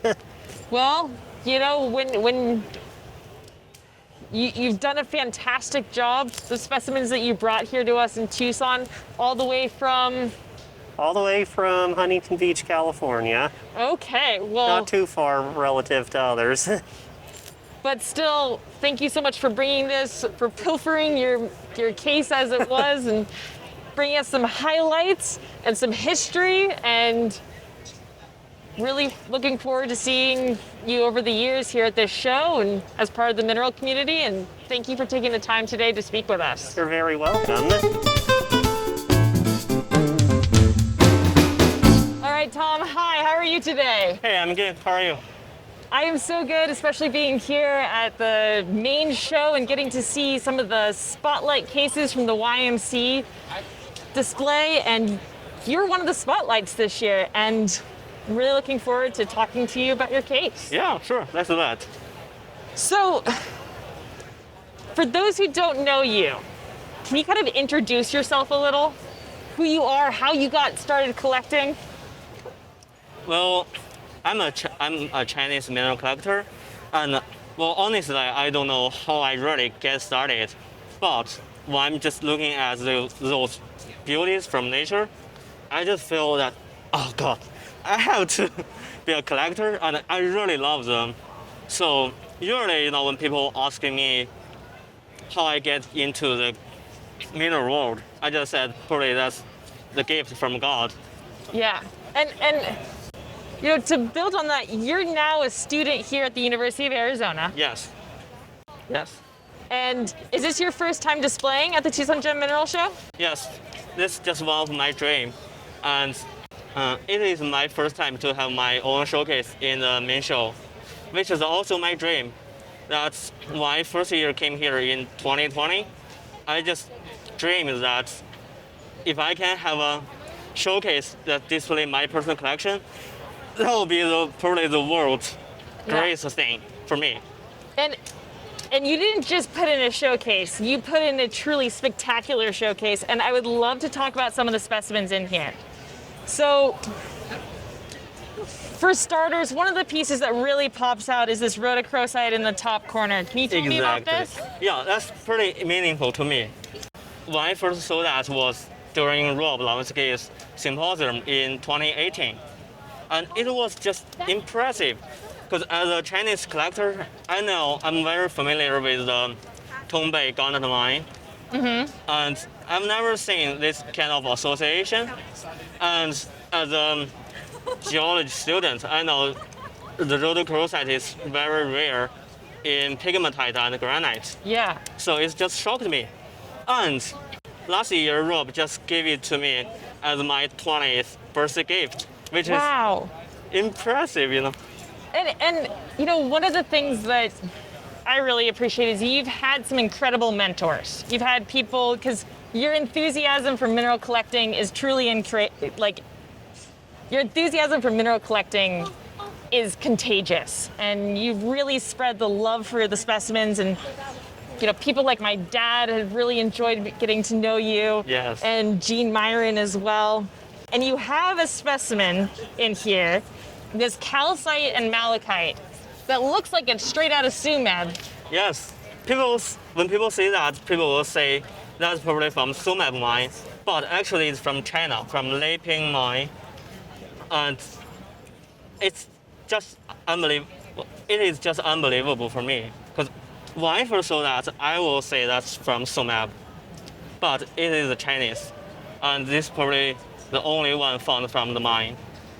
I have to say that specimen sitting in front of it, the barrel variety Goshenite, that is such a cutie. Yes, that's one of my best thumbnail collection. And as far as I know, it is the best, one of the best thumbnails was found. It is, as far as I know, it is one of the best thumbnails were found from Brazil from 1960 to now. It's probably one of the best. And the ex-collector was Alex, who is the king of thumbnails. Exactly. Thank you for bringing another element to the Tucson Gem Mineral Show and being a part of the YMC Spotlight cases and being a good friend to you. Thank you so much, Tom. Hi, Chris. How are you today? I'm very well, thank you. Good to see you. Good to see you at the main show, and delighted to see your case and be here to talk about your YMC Spotlight case. Now, are you about to age out? I will age out this year, so I figured if I'm going to do it under the YMC banner, I'd better do it quick. And we are so privileged that you brought this here and are sharing this, because I have to say, I absolutely adore your collection. Thank you. There are at least half of these things, maybe more, I would love to have in my own collection, and I'm really excited to talk to you about your pieces. You're currently working for the Mineralogical Record. That is true. And so you get to deal with all this What's Hot in Tucson stuff down the road. And that's true. Looking forward to see what you guys come out as well. It's always a delight to see MinRex. Yeah, we've got a lot of great projects coming down the road. The new Eureka supplement on self-collected minerals should be coming out in March, so watch for that. Fantastic. So, not to distract from the stars of the show, where do you even start on a case like this? Well, let's start with the concept. So. Okay. What's your driving factor on your... My collection aims to put together world-class examples of rare mineral species in the thumbnail size. So all of these specimens are what mineral collectors call thumbnails. And most of the specimens in this showcase are fairly rare mineral species. I've thrown in a few common things just so that people don't get too lost. But the goal really is for people to look at the case and go, I have no idea what that is, but boy, it's beautiful. And I think that's one of my favorite things to see in collections is when you've got something that makes people go, wow, on a neat level, and it inspires people to pursue more knowledge about the minerals. And this case has really done a fantastic job of that. For starters, just because I love the specimen and it is the cutest little thing, is your mimetite after cerussite and whoopenite from the glaze claim. Mm-hmm. Is there a story behind that piece? So we actually don't know a whole heck of a lot about those things. The glaze claim has never been located. Really? It's supposedly in the Panamint Range in what is now Death Valley National Park. The specimens came to market through Dave Bunk about 15, 20 years ago. He purchased them from, quote, a desert rat. And there was about a dozen or so of them, and they were distributed from there. I got it secondhand through Rob Levinsky some years later. And it's been one of my favorite pieces for a long time. Not particularly rare in terms of the minerals present, but the specimen is exceedingly rare. And on top of that, that's fantastic aesthetics. Mm-hmm. You know, not only do you have rare species in here, but I also noticed, kind of in line with that, you've got some weird localities. True. For instance, that phosphophylite on the right there is not from Bolivia. No, that one is from the type locality, Hagendorf pegmatite in Bavaria, Germany. So phosphophylite was discovered there in the late 19-teens. That specimen came from the Philadelphia Academy of Natural Sciences. It was, the catalog number on it dates it to the early 1920s. Wow. So almost certainly that specimen is from the original discovery of the species. And what makes it special is you don't see a lot of good loose crystals from there. Most of the specimens from there are microscopic or are better crystals that are on large pieces of matrix, pretty well buried in there. So they don't display very well. So that makes this a particularly valuable and desirable piece. And we were talking a little bit earlier, you've got another specimen down here that is an incredible example in both aesthetics and size for its species. You want to talk about this? I'm going to totally butcher how to say that. How do you say that properly? This one here is Nikisherite. So it's named for Tony Nikisher, the mineral dealer and mineralogist. It's actually the iron analog to shigaite, which most people are probably a little more familiar with. And if you look closely at the crystals, you'll see the similarity in appearance. It's believed that that specimen has the world's largest crystal of the species. It's about a 1 centimeter crystal, which doesn't sound tremendous, but most Nikisherite crystals are more like 4 to 5 millimeters. You know, and I love about this collection is you're going, oh, something that's more approachable is shigaite, right? And just to go back, you were talking earlier about throwing in some specimens that are more approachable, more recognizable. So you have this rhodochrosite over here that people would think is from South Africa, and yet it's a German piece, and I have to say, it's a real sweetie. So the Wolf Mine is an old German locality. It's produced some lovely rhodochrosites, including some really nice, well-crystallized ones. That little rosette is got to be the prettiest thumbnail from there I've ever come across. It's adorable, and it really speaks to how you're collecting. Okay, it's the question in the room, what's going on with this fluorapatite? The theme for this year is apatite supergroup minerals, and something bizarre is happening there. Yeah, so that was a new find that came to market at the Denver show last year for the first time. A couple of dealers had them. We don't know what's going on yet. John Rackavan, the apatite whisperer, has taken a couple specimens and is trying to work on them. The initial thought was that they were twinned, but there's no known twin law in apatite, so maybe it is, maybe it isn't. When I inspected it, we noticed that there's a little line, if you will, going up the middle of the crystal. So then I started thinking, well, could it be a Fodden? John has definitely disproven that notion.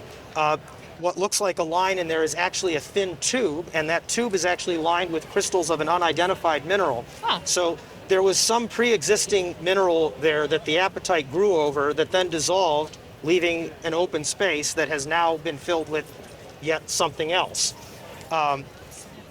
So, long story short, we don't know what's going on with these yet. They're very interesting, and they're lovely specimens. Oh, it's exquisite. It really stands out. Something tells me that we could spend like 7 hours talking about each one of these pieces. And that really speaks to the type of collecting that you do. You have totally sweet aesthetic specimens that open the door to conversations. And I really appreciate you sharing this collection with us today. My pleasure. And is there any last one that we want to quickly talk about? Because I feel like I'm leaving all these specimens down by not talking about every single one of them. So one of the more exciting things that I got in the last year that I'm very, very proud of is the parasite with emerald on the top next to the mimetite. Oh, wow. So you will see better parasites from Colombia and you will see better emeralds from Colombia, but I've never seen the two species in direct association in such an aesthetic arrangement. I feel very lucky to have found the piece, and it's just a very, very unusual, interesting specimen. You know, emeralds by themselves, there's plenties of them, but to see it with something interesting and just arranged so attractively just makes for something, a real prize. Well, I love that. I love how that kind of encapsulates in many ways your style of collecting, and I'm really looking forward to what more magical specimens you manage to acquire and share with the world, and what you do with the MinRec and being a part of the main show for this year and hopefully many years in the future. So thank you. It was fantastic having you on What's Hot in Tucson today, and good stuff. Hey Jonathan, how are you doing today? Good, Lauren. How about you? Fantastic, especially because I get to see these YMC spotlight cases. You're one of the 2022 spotlights, and I'm so excited to talk about this case. You've put together a really interesting concept, and it's gonna be fun to dive in. Definitely. So what is going on here? So what I've comprised over the last 20 years of collecting is a collection of as many locations and combinations of fluorite that I could find all around the world. Anywhere from Indonesia to Antarctica to common locations like Germany, France, any of the American locations like the Elmwood Mine, and even self-collected like Huntsville, Alabama, and Connecticut, Fairfield County, Connecticut. So I see on this map what's going on here. Is everything in gray and white where you have material? Yes, yes. Everything that's in black are countries that I don't have. I managed to span pretty much almost the entire globe, and I'm still trying to track down a bunch to this day as to what's out there, and I'm going to the ends of the earth to try to fill up the entire map of all the U.S. and as many countries that produce fluorite as I possibly can. Well, what I love is that it really is a global species. It's also a beautiful species. We see it all over. Perhaps you can highlight some of the ones that are from localities or occurrences that we haven't really seen before. Yeah, so I'll start out with the far left down on the bottom corner there. That's a fluorite and smoky quartz from Terry Adderley, Antarctica. That was a find. It's all documented, and I was offered the piece back in Tucson 2020 from my good friend Dylan Trevors. They did an expedition back in the 70s and the 80s, and they managed to find little microcrystalline purple dots of fluorite on and inside of the smoky quartz there, and it has crazy phantoms. So are those the little purple specks that are on the front there? Yes, those are all cubic fluorites. That's the best one of the entire find. I managed to try to get a good representation. I was offered the entire pocket. I decided just to go with one back before I started primarily collecting fluorite. So what's this next one? So the next one is a fluorite with actinolite, and what's crazy about it is that it's from Yaogangshan. You don't typically see indicolite tourmaline forming in fluorite, let alone with fluorite. You usually get the elbites from Stocknala, not from Yaogangshan. I got offered that in Tucson about 4 years ago at this point. One of the Chinese dealers that I deal with opened the package. She knew that I was looking for a tourmaline from China, and I managed to, she opened it, my eyes lit up, and I had to go with a loop even to go and see what it was, and sure enough, after doing a macro shot of it, it turned out to be a terminated indicolite tourmaline from China. from Yaogangshan. So Well, it's- you know, we're all familiar with the Yaogangshan, like fluorites. They're so beautiful, and it's always nice when you find that specimen that's got that little extra spice to Yeah. it, as it were. It's one of the finest combo pieces I have in my collection, for sure the rarest. You've definitely got some great combos in here. Can you tell me about this one next to it? It's a fluorite with ilvite, but it's from Greenland. Greenland. So to my knowledge, that's the finest crystal from there ever recorded. It's out of Kay Robertson's collection. I got it from my very good friend Jason McAvoy. He goes by Mineral Man online. He offered it to me. He got it through some collection. It might have been Chet Lemansky's collection at one point. Apparently the ilvite is even rarer than the bicolor fluorite there, and it forms into a perfect octahedron. I haven't seen one better. It's usually microcrystal and not octahedral fluorite, so to actually have and own one is, my eyes lit up as soon as he showed that to me. Yep. And I noticed that the specimen next to it used to be a fluorite. Yep. And now it's a chalcedony. What's the story behind this piece? So, surely enough, at the same exact time, right around the same exact time, my good friend Jason also had put that up onto an eBay auction. Now I had my suspicions about it, but he had all the documentation. It's a chalcedony pseudomorph after fluorite, and it has an inclusion. If you look in on the top, it almost looks like either an obsidian or some type of a glassy volcanic mineral. I'm assuming that's how it crystallized and formed. It's from Habana, Cuba. Guanabacoa. Yeah, Cuban fluorite. Never seen Cuban minerals. And you know what? I would take that over a cigar any day. Yeah. That's a cool piece. Yeah. Those my are gosh. probably my 4 rarest ones. Of course, I have all the common ones. The New Zealand one's probably the finest from there. It's out of Dana Slaughter's private collection. And then you also have things like, it looks like you've been digging yourself back Yes. here.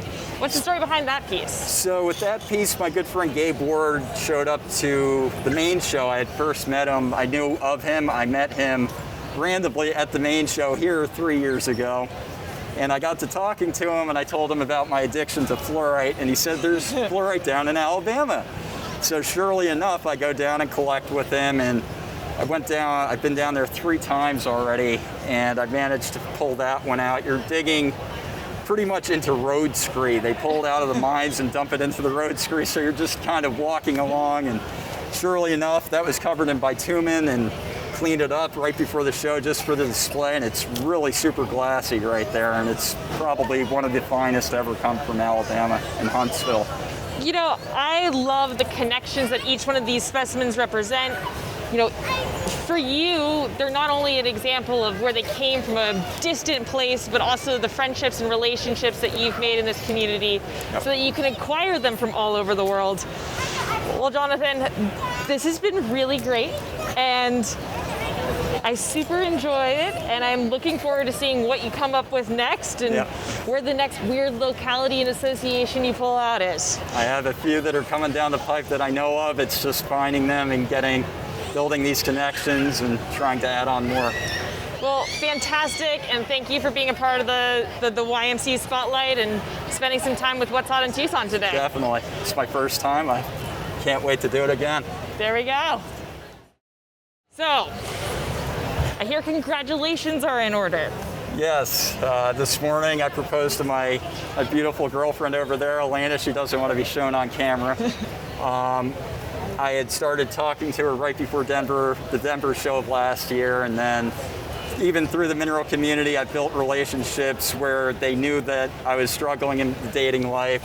They helped me build a profile. Surely enough, I meet this wonderful woman, and I proposed to her a couple hours ago this morning, and I'm looking forward to just kind of showing her what my passion is, what I gained from my father, and just bringing it into her life as best as I possibly can. Well, this is a pretty great way to introduce someone to the mineral world and see the Tucson show, and definitely. Congratulations again. Thank you very much.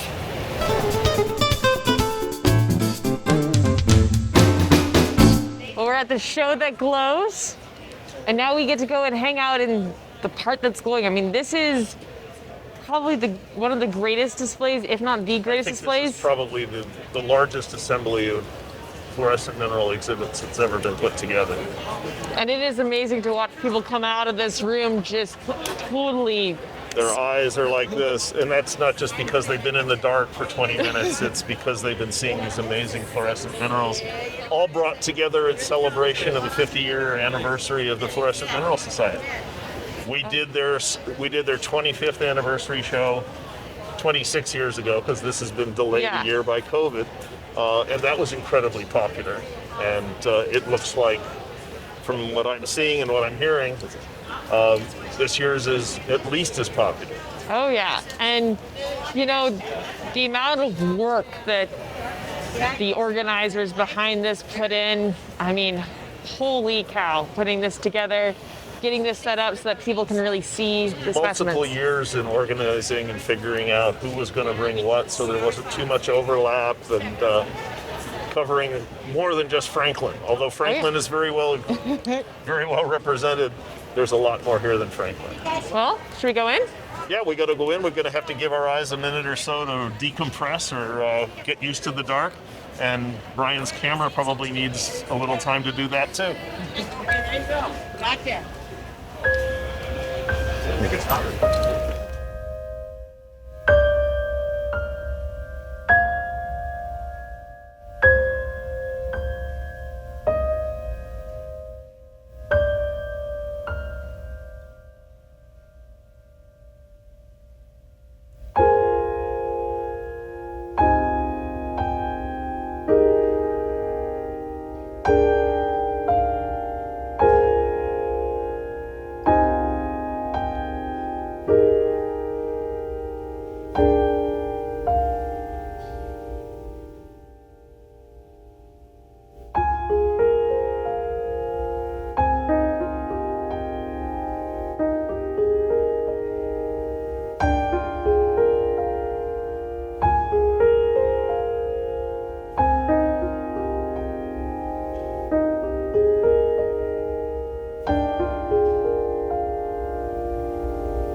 it's been a lot of fun doing this. Oh, it's been a lot of fun hosting with you this year.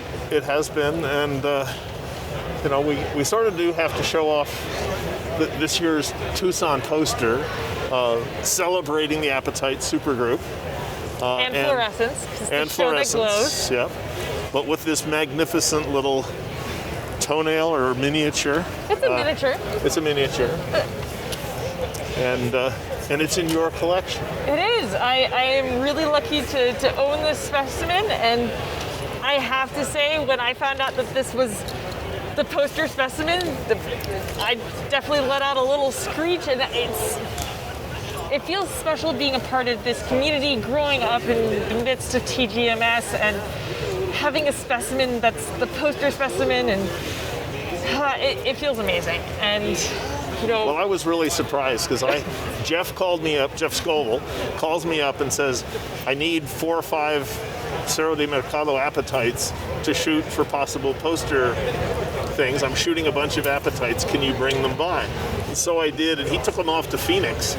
And the next thing I know, they're sending out the list to be voted on of the poster options, and that was there. So I had to recuse myself, but was delighted to see it. Jeff took a nice picture of it, made a great poster. They look great. And it feels great, and it's been really fun this year doing What's Hot in Tucson with you, but I think we do need to show the people the hottest thing in Tucson at the moment. What would that be? The little box? The little box? The little box? Oh, you mean this little box? Yeah, that little box. Well, this is the hottest thing in Tucson to me. I'm pretty sure it's the hottest thing in Tucson. So this is recently approved. There's 4, maybe 5 pieces of this stuff. Extremely rare, but it's a form of immortality that I'm more than happy to embrace. So that is Peter McGuy. It's a very hydrated hydroxide aluminoselenate. Selenate. Yeah. Well, not from Mexico, but it is from a part of Bolivia that I've worked in. So it is territory that I'm familiar with. Well, congratulations, and that's so exciting. And so now there's a McGaw named for our 5th cousin Helen McGaw, Peter McGaw named for me. Presumably you're next. Well, sometime in the future. No pressure. Okay. Well, it's been so great celebrating the Tucson Gem Mineral Show 2022 with you, and getting to walk around and see all kinds of cool things and interact with people and do the Tucson dance. What's hot in Tucson dance? High five.